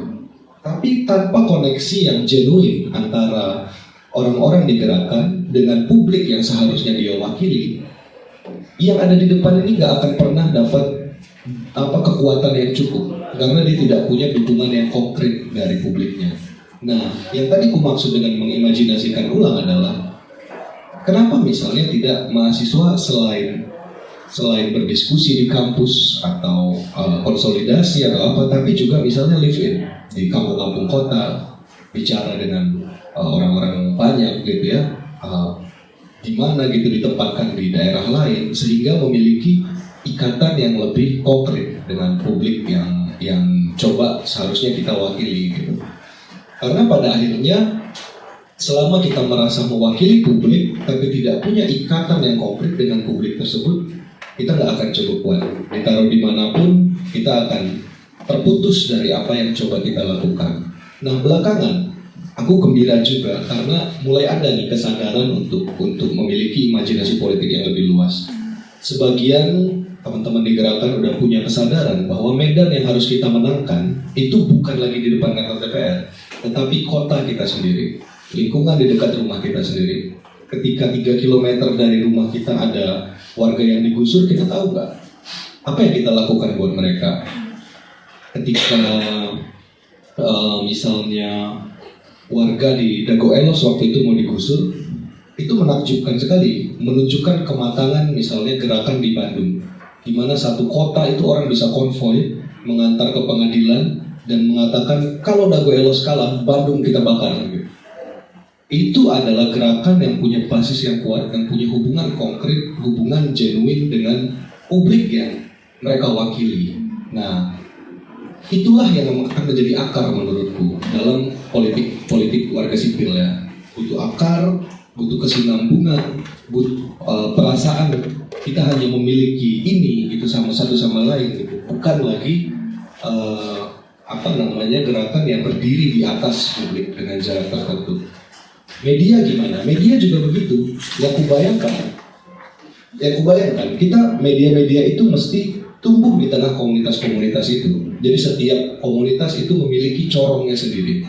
Dan corong ini yang akan terus membicarakan itu, melaporkan dari jarak yang sangat dekat, dan berkomunikasi terus dengan media-media dari kelompok-kelompok lain. Sehingga terbentuk sebuah network, sebuah jaringan informasi, sebuah jaringan pengetahuan, dan sebuah jaringan kesadaran bersama. Selama kita tidak melakukan kerja-kerja itu, akar kita tidak akan terbentuk. Mungkin secara angka kita bisa memobilisasi orang sangat banyak, tapi apa, sore pulang capek, dipukulin sakit, tenaga gas air mata sakit. Nggak ada yang bilang itu enak, nggak ada yang bilang itu senang-senang, nggak ada, sakit. Seru nggak? Iya, nggak ada. Ya, kayak, wah rasa disinkronis, tidak mungkin. Iya, pasti, aduh, gitu kan. Atau aduh temanku mana ya. Selepas itu kan ada banyak sekali yang harus diurus ya. Ada teman kita nggak pulang, ada apa segala macam. Tentu saja aku menghormati tradisi itu, menghormati kerja keras teman-teman. Tapi kalau kita tidak mau membayangkan ulang ya, apalagi yang bisa kita lakukan, kita akan terjebak dalam satu siklus koreografi. Kita maju, mundur. Jadinya spektakel, jadi pertunjukan aja. Pertunjukan yang setiap tahun harus dilihat ibu-ibu di kampung, orang tua kita lihat jadi kayak film yang diulang-ulang dan tidak pernah jelas nih mau kemana arahnya gitu. Aku pengen ngajak aja teman-teman untuk kita lebih banyak menengok ke sekeliling selain kita menengok ke atas gitu. Menengok sekeliling, apa yang bisa kita lakukan di tempat ini. Tempat itu penting teman-teman, ruang itu penting karena setiap ruang dia punya ceritanya sendiri, dia punya persoalannya sendiri, dan ketika tidak ada yang mencoba menggali di situ, dia akan terbenam, dan terbenamnya persoalan orang di satu ruang itu akan membuat orang-orang di ruang tersebut tidak memiliki kepercayaan juga untuk mendukung apapun, untuk terlibat dalam urusan lain. Kayak mereka akan berpikir nggak ada yang belain gue pas gue digusur, ngapain gue harus mikirin kalian gitu kan. Nah, kesadaran inilah yang kerja yang sangat elementer inilah sebetulnya yang sangat butuh kita lakukan sekarang. Aku senang sekali misalnya di Malaka di Mediaku itu udah ada kesadaran teman-teman di daerah-daerah yang jauh, mereka merasa memiliki hak ya dalam tanda petik Waiting for connection. untuk ikut memakai platform tersebut. Jadi beberapa minggu yang lalu Bluetooth aku connected. menerima teman-teman dari Kalimantan Selatan. Ada satu desa di sana namanya Desa Rantau Bakula. Mereka itu perkampungan yang kemudian didatangi oleh perusahaan tambang batubara dari Cina, bikin tambang batubara di kampung orang. Jadi ada satu RT itu ambles, hilang karena terowongan batubara itu kan di bawah tanah. Kok bisa perkara kayak gini tuh? Hilang loh kampung kita, hari ini kita ada rumah, besok loh kok di dalam tanah gitu. Nah ini kan persoalan yang sangat serius, sangat genting, resiko kesehatan, bayi 3 bulan kena ISPA segala macam, sangat besar. Mereka punya kesadaran kayak isu kami ini sama pentingnya dengan isu nasional. Isu kami harus diperjuangkan, harus mendapat tempat. Aku senang sekali menyambut mereka. Inilah yang kubayangkan kita punya jaringan politik, jaringan afektif dengan sesama warga. Inilah yang akan menumbuhkan akar-akar kerja politik kita. Selain mungkin kalau aksi demonstrasi itu kulihat lebih kayak bunganya gitu atau buahnya gitu ya hasilnya. Tetapi tanpa akar yang kuat, bunga itu akan layu sebelum dia berkembang, buah akan jatuh dan mati sebelum dia matang. Jadi kita harus rawat pohon ini, kita harus rawat dalam kerja-kerja keseharian kita, mulai dari yang dekat, mulai dari yang ada di sekitar kita. Terima kasih. Ini Bang, setelah misalnya tadi Bang Dea kan nyorotin kita harusnya lebih ngumpulin data ya, lebih dekat sama masyarakat sipil, dan kemudian akhirnya kita menggunakan media sosial ya untuk misalkan bersuara, baru turun aksi misalnya untuk sebagai puncaknya kan, sebagai bunga lah. Tapi Bang, masalahnya kalau kita bersuara ya, misal di media sosial, contohnya kita lah perspektif misalnya kemarin kena somasi, itu kan dianggap kebencian tuh Bang, dianggap ujaran kebencian, dianggap mencemarkan nama baik, padahal nggak ada satu niat pun kita tuh mencemarkan orang. Tapi kan justru niatnya teman-teman masyarakat sipil berbicara di ruang media sosial ataupun di publik itu adalah mengingatkan gitu loh. Nah, gimana nih Bang fenomena DFK ini, dan bagaimana nih cara kiat-kiatnya lah ya Bang, dari karena kan Malaka Project sendiri cukup kritis lah menyuarakan hal-hal yang dianggap hari ini menjadi masalah gitu. Nah, kalau kita kan adik-adik kayak tadi adik bilang, kita juga butuh masukan dan saran gitu untuk gimana cara kita nggak terjebak di DFK gitu loh Bang. Sebenarnya bukan media sosial tadi yang penting. Yang penting itu paling penting untuk ketemu orang. Ya, kita keluar rumah, kantonginlah HP itu udah 8 jam hari ini main HP itu ya, kebanyakan ketemu orang, ngobrol sama orang, bertukar cerita segala macam. Nah, kalau soal tadi gimana menghindari ancaman dituduh DFK segala macam, sebenarnya kita bisa melakukan apa yang selama ini jadi standar dalam kerja jurnalistik. Jurnalistik itu kalau kita peras sampai ke esensinya cuma satu, verifikasi. Verifikasi adalah yang pertama dan yang terpenting dalam kerja jurnalistik. Itu juga yang akan membedakan kerja jurnalistik dari gosip. Gosip itu tidak terverifikasi. Dengar kata ini sampaikan, dengar kata itu sampaikan. Tidak ada tanggung jawab untuk memastikan bahwa ini benar informasi yang disampaikan. Gitu. Verifikasi ini dengan cara seperti apa? Kita silang sumber, lebih dari satu sumber. Kita pastikan kalau misalnya itu data, sumbernya dari mana, kita periksa. Kalau itu dari riset, kita lihat metodologi risetnya kayak apa, apakah representatif segala macam. Nah, ketika itu semua kita udah kerjakan, pekerjaan-pekerjaan itu udah tuntas, kita jadi punya bahan yang kuat gitu ya untuk membela diri. Sebetulnya yang mungkin orang belum banyak tahu, mungkin orang berpikir homeless media itu tidak punya pelindung, tidak punya perlindungan. Sebenarnya ada teman-teman, namanya Dewan Pers. Dewan Pers itu memastikan tidak ada sengketa pers yang berakhir sebagai kasus hukum selama produk yang disengketakan itu memang produk jurnalistik. Jadi tugas pertama kita memastikan apa yang kita buat itu memang produk jurnalistik, bukan produk gosip kan. Aku tidak merendahkan gosip, gosip ada manfaatnya juga dalam masyarakat kita, tapi karena kita bicara jurnalistik, harus pastikan ini memang produk jurnalistik gitu ya, produk. Yang kedua, ketika terjadi ancaman ke kita bisa melapor ke Dewan Pers bahwa sedang ada upaya kriminalisasi segala macam. Prosesnya ya nanti mereka akan memediasi, ketemu, nanti akan dibicarakan seperti apa. Tidak boleh, mereka melapor ke polisi tidak boleh. Polisi pun akan melempar ke Dewan Pers. Begitu. Jadi jangan buru-buru kita take down, kita apa. Kalau kita yakin dengan produk kita, ya silakan mas pakai hak jawabnya. Gitu. Pakai hak jawabnya, masih belum puas juga, kita ketemu di Dewan Pers. Gitu. Nanti akan diurus lah, misalnya kita memang salah, kita akan meminta maaf, kita akan memuat hak jawab dan sebagainya. Jadi sebenarnya ada mekanisme untuk melindungi kebebasan berpendapat kita. Tapi sekali lagi cukup banyak yang tidak tahu karena yang tadi ku bilang kebebasan kita itu barang baru sebenarnya, barang privilege gitu kan. Sehari-harinya kita kan ada apa-apa kita ditangkap, dipukulin, diintimidasi. Jadi pengetahuan itu teman-teman harus punya juga sehingga kita bisa menjalankan kerja-kerja kita dengan lebih yakin, dengan lebih amannya. Jadi sebetulnya nggak boleh. Dan ketika itu dilanggar, kita juga punya mekanisme gitu. Kita ada LBH Pers, kita ada yang lain yang bisa membantu melindungi teman-teman ini. Ini jadi berbeda sama misalnya teman-teman yang ditangkap karena kasus Tipatex, karena ini tidak bisa dinyatakan sebagai produk jurnalistik. Ini adalah meme misalnya. Gimana cara membela meme? Dia bisa kita coba lakukan ya, tapi konteksnya berbeda sama kerja jurnalistik teman-teman di homeless media. Sama mungkin 2 pertanyaan terakhir ya Bang ya, Abid, Wildan. Ini juga mungkin Abid bisa nambahin. Hari ini juga kan banyak teman-teman kita lah ya yang kayak tadi siapa Abid yang kemarin kita yang karikaturnya aku lupa lagi namanya. Yang di akun hilang apa disomasi ya? Enggak ya? Ini akunnya. Oh akunnya. Iya. AJ5 ya. Beberapa tuh banyak kan ya Bang di media disomasi karena misalkan ujaran kebencian. Nah ini tuh meningkat kan makin hari sebetulnya disinformasi. Ya mereka mengalami disinformasi apalagi ibu-ibu di desa gitu kan. Di grup WhatsApp tuh banyak banget disinformasi gitu. Terus pada akhirnya berujung ke ujaran kebencian. Nah apakah hari ini di media sosial ataupun di publik itu mengarah ke kebebasan berpendapat yang tepat atau tidak tepat? Boleh Bang Heru, boleh itu. Kalau menurutku soal ketepatan ini sulit ya.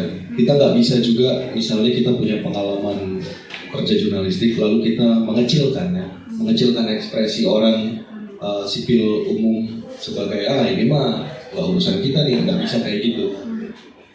Yang perlu kita lakukan tentu saja pertama ya membagikan apa yang kita punya, membagikan apa yang kita tahu, membantu mereka mengartikulasikan kemarahannya, mengartikulasikan perasaannya gitu. Nah disinilah yang tadi aku bilang pentingnya kita itu di industri atau di aktivisme itu untuk berjejaring betulan dengan warga itu harus betulan. Nggak bisa cuman dari jauh kita edukasi lewat konten, nggak bisa. Kita harus datang kita ajarin begini caranya. Ini yang harus kita lakukan. Kalau ibu melakukan ini bisa dipenjara, kalau melakukan ini bisa. Gimana cara kita membantu sesama warga mengartikulasikan itu?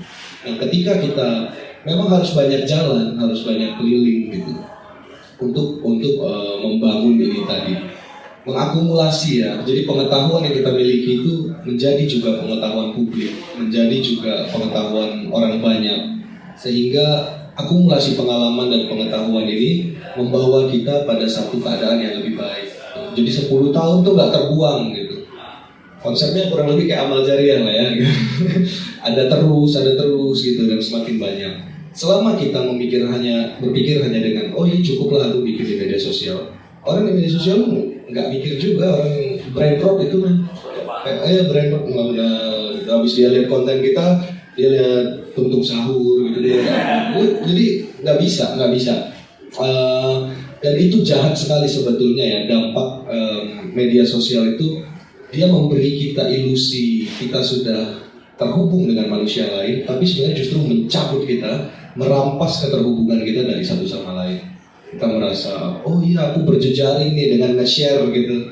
Ya nggak ada yang salah dengan nge-share, tapi itu nggak sama dengan berjejaring betulan. Kita ngobrol sama orang di DM itu nggak sama dengan kita ketemu langsung. Ada banyak sekali yang tereduksi di situ. Jadi sekarang justru ketika media sosial itu udah jadi ekstensi kepribadian kita, udah jadi perpanjangan tangan kita, yang harus paling penting kita lakukan adalah kita kantongin, kita keluar rumah, ngobrol sama orang, ketemu orang, dan bertukar apapun yang sama-sama kita miliki, pengetahuan kita, pengalaman kita, teori kita, segala macam, sehingga dia bisa terakumulasi menjadi milik bersama. Mungkin nanti bisa jawab apakah fenomena itu udah tepat atau belum. Saya disinformasi hari ini tuh banyak terjadi kan gitu. Apakah ini tuh bisa berpendapat yang tepat mengarah ke arah yang enggak? Ya jelasnya enggak sih kalau misalnya disinformasi. Tapi kan masyarakat di bawah itu, masyarakat tuh nggak ngerti gitu loh gitu. Apalagi ibu WhatsApp group ya bang ya, nggak ngerti gitu loh. Oke, sebenarnya yang harus kita sama-sama lihat juga adalah kemajuan teknologi yang harus dibaca juga dengan kemajuan kita dalam membaca media sosial. Nah, itu yang harus coba kita tekankan. Memang ini bukan kerjaan 1 hari 2 hari. Terlebih teman-teman yang hari ini mungkin 5 tahun, 10 tahun, 15 tahun lagi menjadi orang tua gitu, bahwa mengajarkan bagaimana bermedia sosial itu juga menjadi suatu hal yang penting. Nah, hari ini misalkan kita dihadapkan dengan tantangan adanya AI gitu ya, bahwa kita melihat sebuah, ya memang ada beberapa hal yang sudah kita bisa nilai dalam kurun waktu 1 detik 2 detik bahwa ini adalah konten AI gitu. Itu oleh kita yang 8 tadi kata Bang Dia 8 jam sehari kita megang media sosial, kita megang handphone gitu ya. Ada di luar sana beberapa orang yang mungkin masih kesulitan dalam membedakan itu, dan itu terjadi teman-teman. Nah, hal yang harus kita lakukan seperti yang Bang Dia tadi sampaikan, kita mulai dari lingkungan yang bisa kita jangkau dulu. Hal-hal yang sifatnya memang achievable gitu loh. Kita bisa capai itu dengan effort kita, dengan tangan kita nyampe gitu loh. Oh, saya mau melakukan pencerdasan digital di Pulau Rote misalkan. Iya bener sih gitu, tapi kan apakah teman-teman ini jauh banget misalkan gitu ya. Teman-teman mau meningkatkan taraf pendidikan di Pulau Morotai misalkan. Itu benar sih, teman-teman memiliki niat yang baik gitu. Tapi dalam mengakumulasi, dalam mengaplikasikan sebuah program, sebuah gagasan gitu, ternyata niat baik aja nggak cukup gitu. Kita perlu strategi gitu, kita perlu rancangan yang matang gitu, sehingga kita mampu mencapai goals itu tadi. Nah, soal disinformasi gitu ya, lagi-lagi ini yang sebenarnya menjadi tantangan kita juga gitu ya, teman-teman. Meskipun teman-teman entah teman-teman pegiat homeless media atau bukan, tapi saya jamin teman-teman di sini memiliki akun Instagram dan TikTok gitu ya, bahwa teman-teman juga harus hati-hati dengan konten-konten yang teman-teman bisa menilai lah ini apakah hal yang baik atau buruk. Tadi Bang Dea sampaikan banyak berapa porsi akumulasi waktu yang teman-teman habiskan untuk mengkonsumsi sebuah informasi. Apakah informasi itu jangan-jangan informasi yang kita konsumsi justru menghapus informasi yang sebelumnya gitu. Menghapus dalam artian wah teman-teman habis baca di TikTok gitu ya atau di Instagram bagaimana regulasi undang-undang partai politik misalkan, tapi itu bisa dilupakan ya, easy come easy go lah ya, hal yang datangnya juga cepat gitu ya, tidak dengan proses yang lama, mungkin hilangnya pun juga akan cepat. Nah makanya satu pesan juga saya kepada teman-teman, memang kita butuh terus belajar, kita butuh resilience dalam mengkonsolidasikan kekuatan warga sipil gitu ya, tidak perlu terburu-buru, yang penting teman-teman juga memiliki arah, memiliki tujuan sambil mengkolek ya gerakan-gerakan yang ada di sekitar teman-teman sehingga menjadi gerakan yang kolektif gitu. Teman-teman bisanya apa? Teman-teman dari jurusan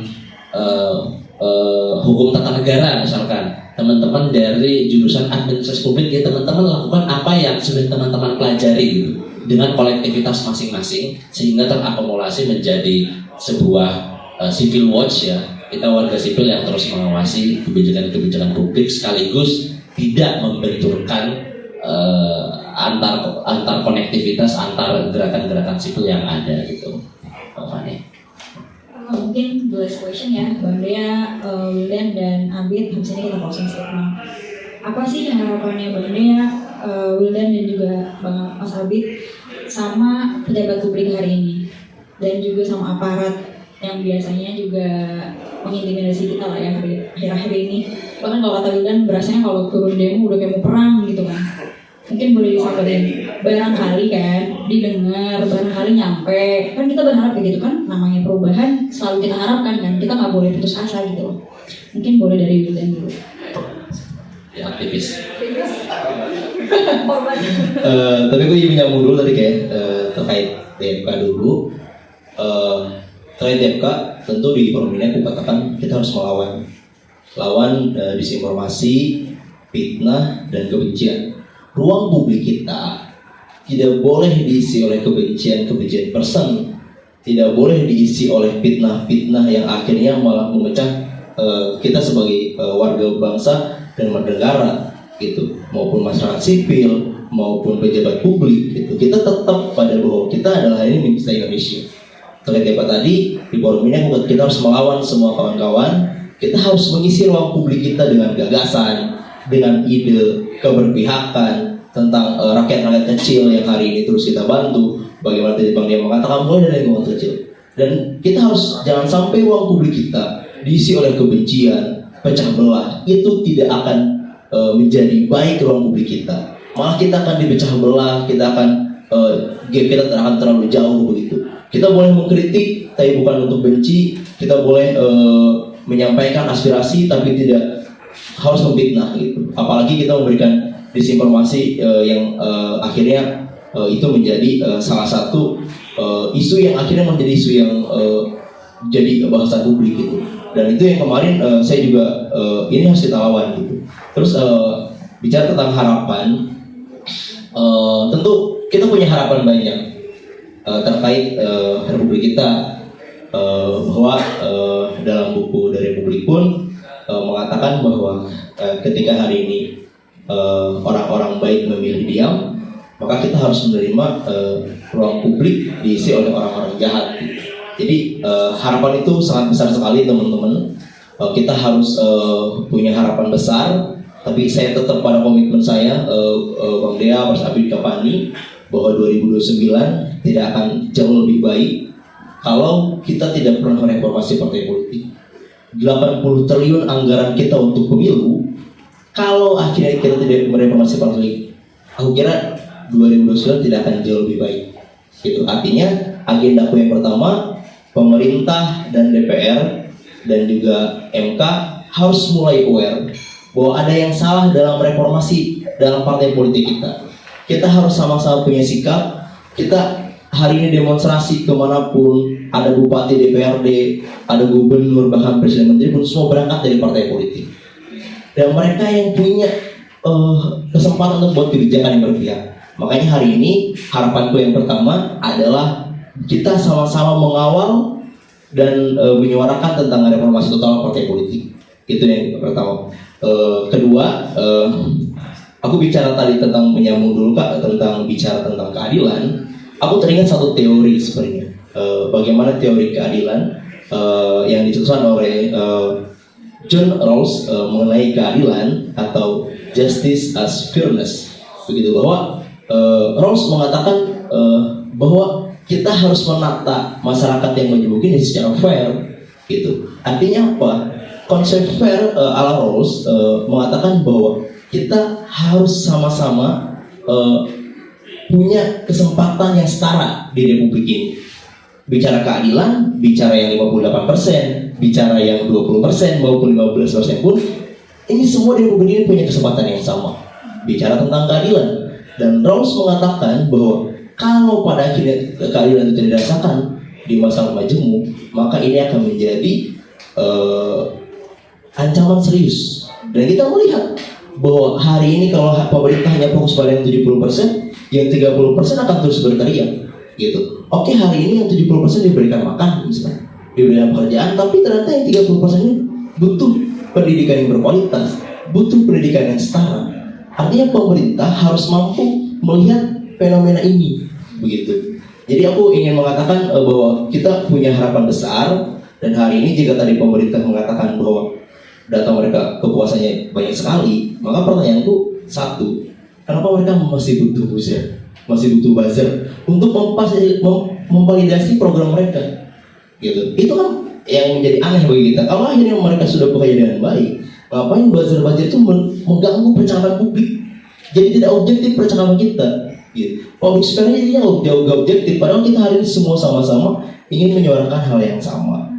Terakhir, sebagai orang muda, ingin juga minta maaf ke Bang Dea kalau kita terlalu banyak demonstrasi di jalan, gitu kan. Bahwa kita akhirnya tapi kita juga tidak perlu untuk mengadvokasi Bang, tapi aku juga sepakat bahwa kita jangan juga ngomongin langit terus Bang, ya, harus menginjak bumi. Bahwa kita harus sama-sama sepakat hari ini kita civil society, pemerintah harus sama-sama bekerja. Aku sepakat Bang bahwa untuk membangun republik kita, ini bukan hanya tugas presiden, bukan hanya tugas DPR, bukan hanya tugas kita aktivis, tapi tugas semua orang.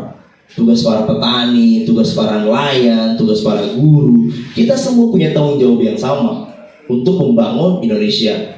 Itu jangan sampai kan seperti yang kawan-kawan sampaikan, Indonesia emas tidak akan terjadi kalau emasnya masih di rumah Febri. Nah, jadi kita harus mengawal kasus Febri, juga harus kita kawal. Tapi jangan lupa juga Raja Juli Antoni, gitu kan.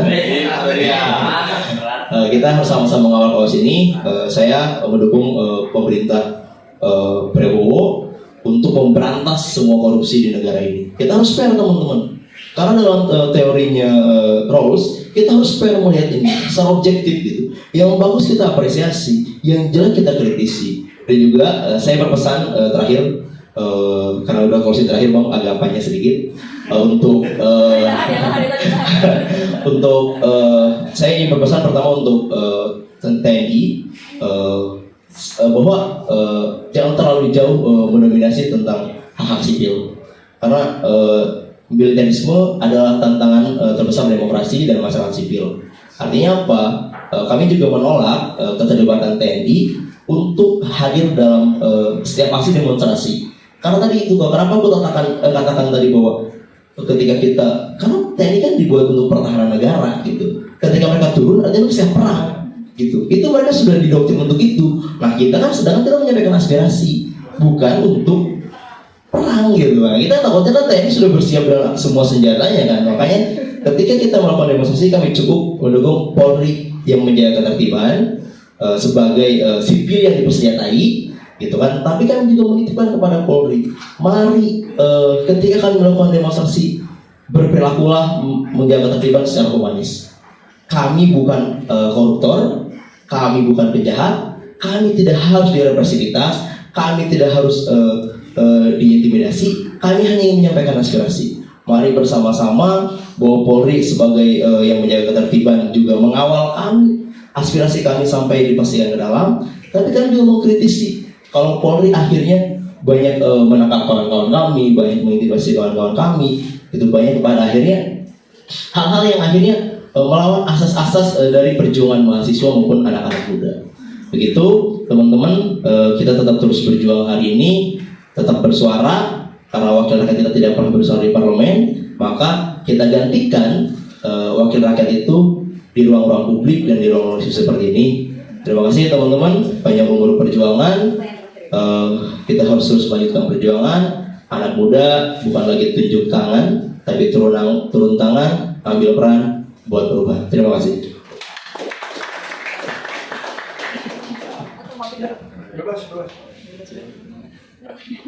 Harapan buat dan juga pejabat publik.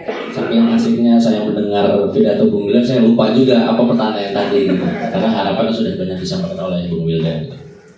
Harapannya yang pertama mungkin terhadap, karena kita lagi membahas soal kebebasan berpendapat, dan yang perlu didengar aspirasi ini adalah kepada pemangku-pemangku kebijakan di pemerintahan kita gitu.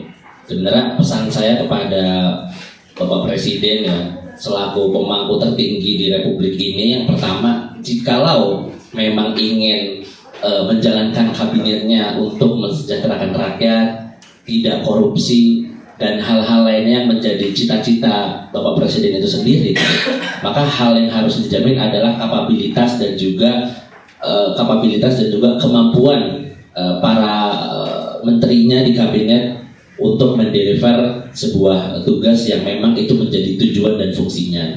Kenapa saya bicara seperti ini gitu? Misalkan satu case soal kebebasan berpendapat yang hari ini terjadi, bagaimana kepada Menteri PU ya Pak Hanggodo gitu ya, bahwa itu ada hak-hak dari teman-teman kita masyarakat sipil yang pada akhirnya terganggu karena menyuarakan ataupun mengkritik kebijakan. Bahkan itu bukan pada level kebijakan ya teman-teman, tapi pada level di mana mereka memanfaatkan fasilitas untuk keluarganya sendiri.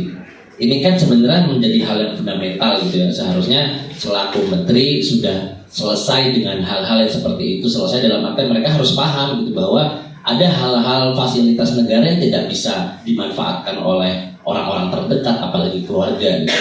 Dan jangan kira bahwa masyarakat sipil hari ini tidak melihat fenomena itu gitu.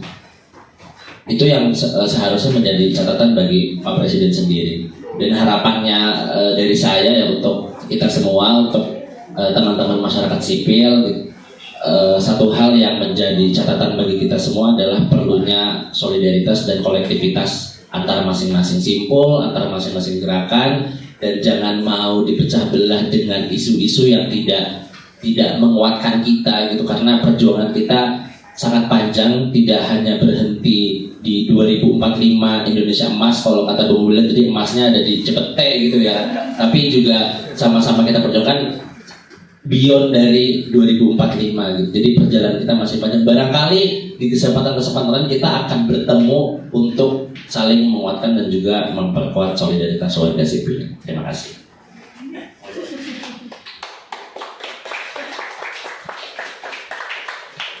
Wah mantap man. Harapan teman-teman ini udah cukup lah, kukira ya, buat negara, buat aparaturnya. Aku pengen nyampein harapan ke kita sebenarnya, ke publik aja. Aku berharap ke depannya kita semakin kesadaran bahwa kita harus mengorganisir diri, kita harus berjejaring, itu semakin kuat, semakin mengakar, sehingga semua kerja politik kita dibangun dari bawah, dari kaki yang kuat, dari akar yang kuat. Dan dari sini akan terbuka kemungkinan tuh banyak. Mungkin terbuka kemungkinan seperti yang tadi diharapkan Wildan gitu ya. Kita memperbaiki sistem politik elektoral kita, sangat mungkin gitu. Kalau memang dorongannya konkret, dorongannya nyata dari kita gitu, kita yang menginginkan. Misalnya nanti kita udah oke nih pengorganisiran, kita minta gitu supaya kita nggak mau lagi pemilu kayak gini. Kita nggak mau harus ada syarat 4%. Kita nggak mau yang bisa maju ke kontestasi hanya partai-partai kaya dengan elit. Kita pengen Mbak Jumisi misalnya yang maju gitu, atau siapa gitu ya yang komunitas soal apa ini bisa maju? enggak. Tapi intinya kayak kita memiliki kekuatan untuk negosiasi ya di level itu ya. Kita punya leverage gitu untuk menyatakan bahwa kita sudah cukup dengan sistem ini yang cuma memungkinkan pengusaha lagi, anak orang kaya lagi yang mencalonkan diri dan hanya untuk misalnya memajukan kepentingan dia atau golongannya aja. Udah berapa lama kayak gini? Tapi sekarang mungkin sulit karena kita tidak punya kekuatan, kita nggak punya nilai tawar sebagai publik. Nah, jadi basis ini harus kita bangun semakin luas, semakin banyak, semakin punya nilai tawar gitu ya untuk mengajukan tawaran-tawaran alternatif. Itu satu. Mungkin juga kemungkinan lain terbuka. Mungkin di titik itu ketika kita semua udah siap, ada pembicaraan kayak, oh kayaknya kita nggak pengen NKRI deh, kita pengennya negara federal misalnya. Sangat mungkin ada banyak sekali kemungkinan yang terbuka jika secara politik kita sudah lebih siap untuk politik warga kita. Tapi selama situasi kayak gini, masih modelnya menitipkan harapan 5 tahun sekali, nitip kemana? Kita nitip dibuang ke got tuh, kita nitip dibuang lagi. Karena dia cuma butuh kita coba. Dan siapa yang memegang basis-basis daerah ini? Operator. Ini yang megang siapa? Itu megang siapa? Kasih duit segini dapat suara segini. Ngapain? Itu kan duit yang terbuang sia-sia aja semua. Pemilu sangat mahal. Orang yang mau maju itu sangat mahal, makanya secara demografis itu yang menjadi anggota DPR itu pengusaha rata-rata karena mahal biayanya. Apakah dia itu kan dia akan menghitung itu sebagai investment, dia invest segitu ya dia pengen, iya ini kan bisnis jadinya. Nah jadi bukan lagi partisipasi politik yang genuine gitu ya dari warga. Ketika misalnya warga kita sudah berpartisipasi secara genuine, mungkin ada juga kemungkinan kayak misalnya misalnya wakil rakyat yang kerjanya nggak bagus kita bisa recall segala macam gitu yang bisa kita lakukan. Tapi itu step pertamanya. Semua tumbuhan itu langkah pertamanya ya menumbuhkan akar, memperkuat akar, baru urusan yang lain-lain. Daun bisa dipotong, pohon bisa nggak berbuah, tapi selama akarnya kuat dia akan hidup terus dan mengakumulasi tambah kuat tambah besar gitu. Dan itulah yang satu-satunya yang bisa jadi harapan menurutku ke depan. Mungkin kita nggak lihat buahnya di generasi kita 3-4 generasi lagi, tapi selama pohon itu ada, yang kita kerjakan nggak sia-sia.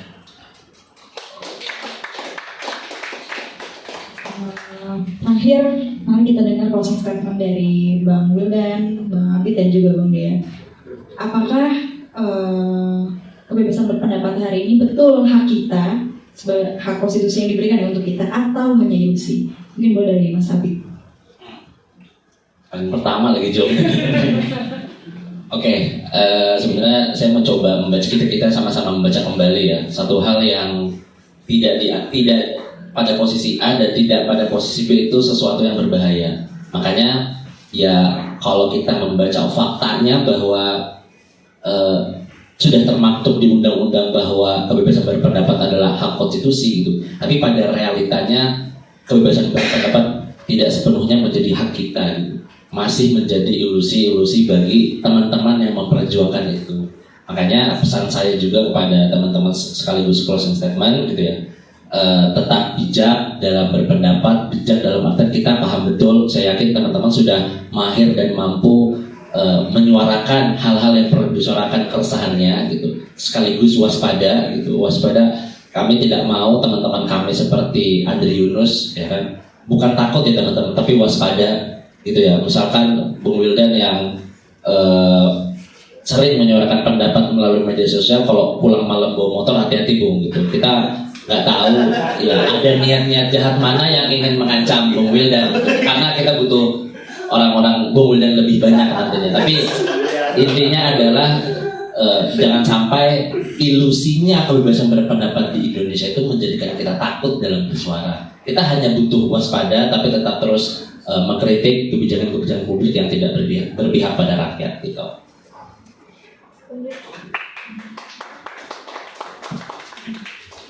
Menurutku hak itu sebenarnya dia bukan benda konkret ya. Beda sama misalnya kita tanya ini batu keras nggak, ya pasti keras. Tapi kalau hak itu dia sebuah konvensi, sebuah kesepakatan. Ada pihak-pihak yang bersepakat bahwa ini sifatnya universal, ini sifatnya mendasar. Mungkin kita semua sepakat sebagai sebuah konvensi kita berhak bebas bicara. Tapi kan bukan cuma kita pihak dalam kesepakatan ini. Gitu. Ada pihak lain yang mungkin Sekarang posisinya tidak sepakat. Nah, ketika ada perbedaan pendapat dalam satu kesepakatan, itu harus ada sistem yang mengenforce mana yang mau ditegakkan. Nah, dalam posisi sekarang, kita sebagai warga, meskipun kita sepakat ini hak, tapi kita tidak punya kapasitas buat mengenforce itu. Bahwa ini hak, tidak boleh dilanggar. Kita nggak punya. Sebelah sana punya. Bisa dipentung kita, bisa ditendang-tendangin, bisa disiram air keras, bisa. Karena punya kapasitas enforce. Persoalannya sekarang adalah persoalan strategis. Bagaimana caranya kita mengenforce, cara kita menuntut apa yang memang menjadi kesepakatan kita bersama sejak awal. Jadi itulah yang harus kita pikirkan. Bahwa ini hak sudah clear buat kita. Apakah ini ilusi? Sekarang karena kita tidak punya kemampuan itu tadi buat menegakkan apa yang kita sepakati tadi. Jadi tergantung kita juga ke depannya. Kalau kita tidak membangun kapasitas untuk menegakkan itu, ya akan begini aja atau mungkin tambah buruk. Sebagian besar mungkin tambah buruk ya. Gitu. Jadi tergantung pada kita teman-teman. Sampai terakhir kita pertama tadi kita terakhir agak ini maksudnya. Bagaimana tuh? Siap, izin teman-teman karena di akhir sebenarnya mau ucapin terima kasih dulu teman-teman semua, Bang Dea yang sudah memberikan insight yang sangat luar biasa, dan juga teman-teman mahasiswa, teman-teman sipil. Hari ini kita dipertanyakan bagaimana tentang kebebasan berpendapat di Indonesia, apakah hak konstitusi atau ilusi. Bagiku demokrasi selalu memberikan harapan. Harapan itu harus terus kita jaga. Harapan untuk terus bersuara, harapan untuk memberikan gagasan terbaik, harapan untuk terus bermanfaat, harapan untuk terus berpihak. Dan demokrasi punya ruang itu. Bahwa kita selalu punya harapan besar terhadap republik ini. Kita punya harapan besar terkait bagaimana bangsa kita ke depan. Dan demokrasi selalu memberikan ruang untuk kita terus mengkritik. Hari ini mungkin beberapa kawan-kawan kita dibatasi dalam berpendapat di ruang publik. Tetapi bukan berarti kita memilih untuk menyerah. Mari kita jaga harapan itu. Harapan bersama-sama untuk bersuara. Saya katakan tadi bahwa ruang publik kita harus terus diisi oleh kita-kita yang hari ini berani, hari ini yang terus bersuara. Walau konsekuensinya penuh dengan tantangan, intimidasi, represi. Bahkan tadi kawan kita misalnya Pak Andri Yunus harus buta matanya karena terus bersuara. Tapi inilah tantangan kita untuk terus menghidupkan demokrasi. Kalau kita memilih untuk takut, memilih untuk diam, mungkin negara kita menuju otoritarisme yang total. Dan itu adalah bukan mimpi kita bersama. Kita harus menjaga demokrasi ini bersama-sama kawan-kawan, terus bersuara, terus bersolidaritas, dan terus suarakan hal-hal baik tentang demokrasi, tentang keberpihakan rakyat. Dan kita harus juga melawan DMK tadi, bahwa itu tidak sesuai. Jangan sampai ruang publik kita diisi oleh hoax, diisi oleh kebencian, diisi oleh fitnah-fitnah yang akhirnya memecah kita sebagai suatu bangsa. Mari kita jaga harapan itu. Harapan ini adalah kita sebagai orang-orang muda. Kalau orang-orang mudanya sudah tidak punya harapan, kukira mimpi kita untuk ke depan rasa-rasanya tidak akan pernah lahir menjadi mimpi yang terjadi gitu. Artinya bagiku dalam sebuah tantangan hari ini, meskipun kita melihat bahwa cenderung kebijakan kita adalah menuju otoritarisme, tapi harus kita lawan teman-teman. Presiden Prabowo mengatakan bahwa dia siap menerima semua kritikan masukan. Kami akan menampung itu. Bahwa jangan sampai kawan-kawan kita ketika bersuara ditangkap-tangkapin, dan kita hanya punya satu sebenarnya, solidaritas. Dan jika solidaritas adalah senjata, mari kita kokang bersama. Terima kasih. Berakhir sudah diskusi kita hari ini tentang perspektif. Terima kasih banyak sudah hadir. Untuk pertanyaan tanya jawab mungkin bisa di lain waktu karena sudah sore.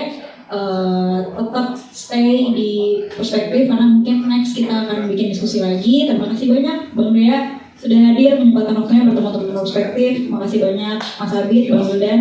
Kita jaga semangat kita. Cukup sekian. Sampai bertemu di lain waktu lagi.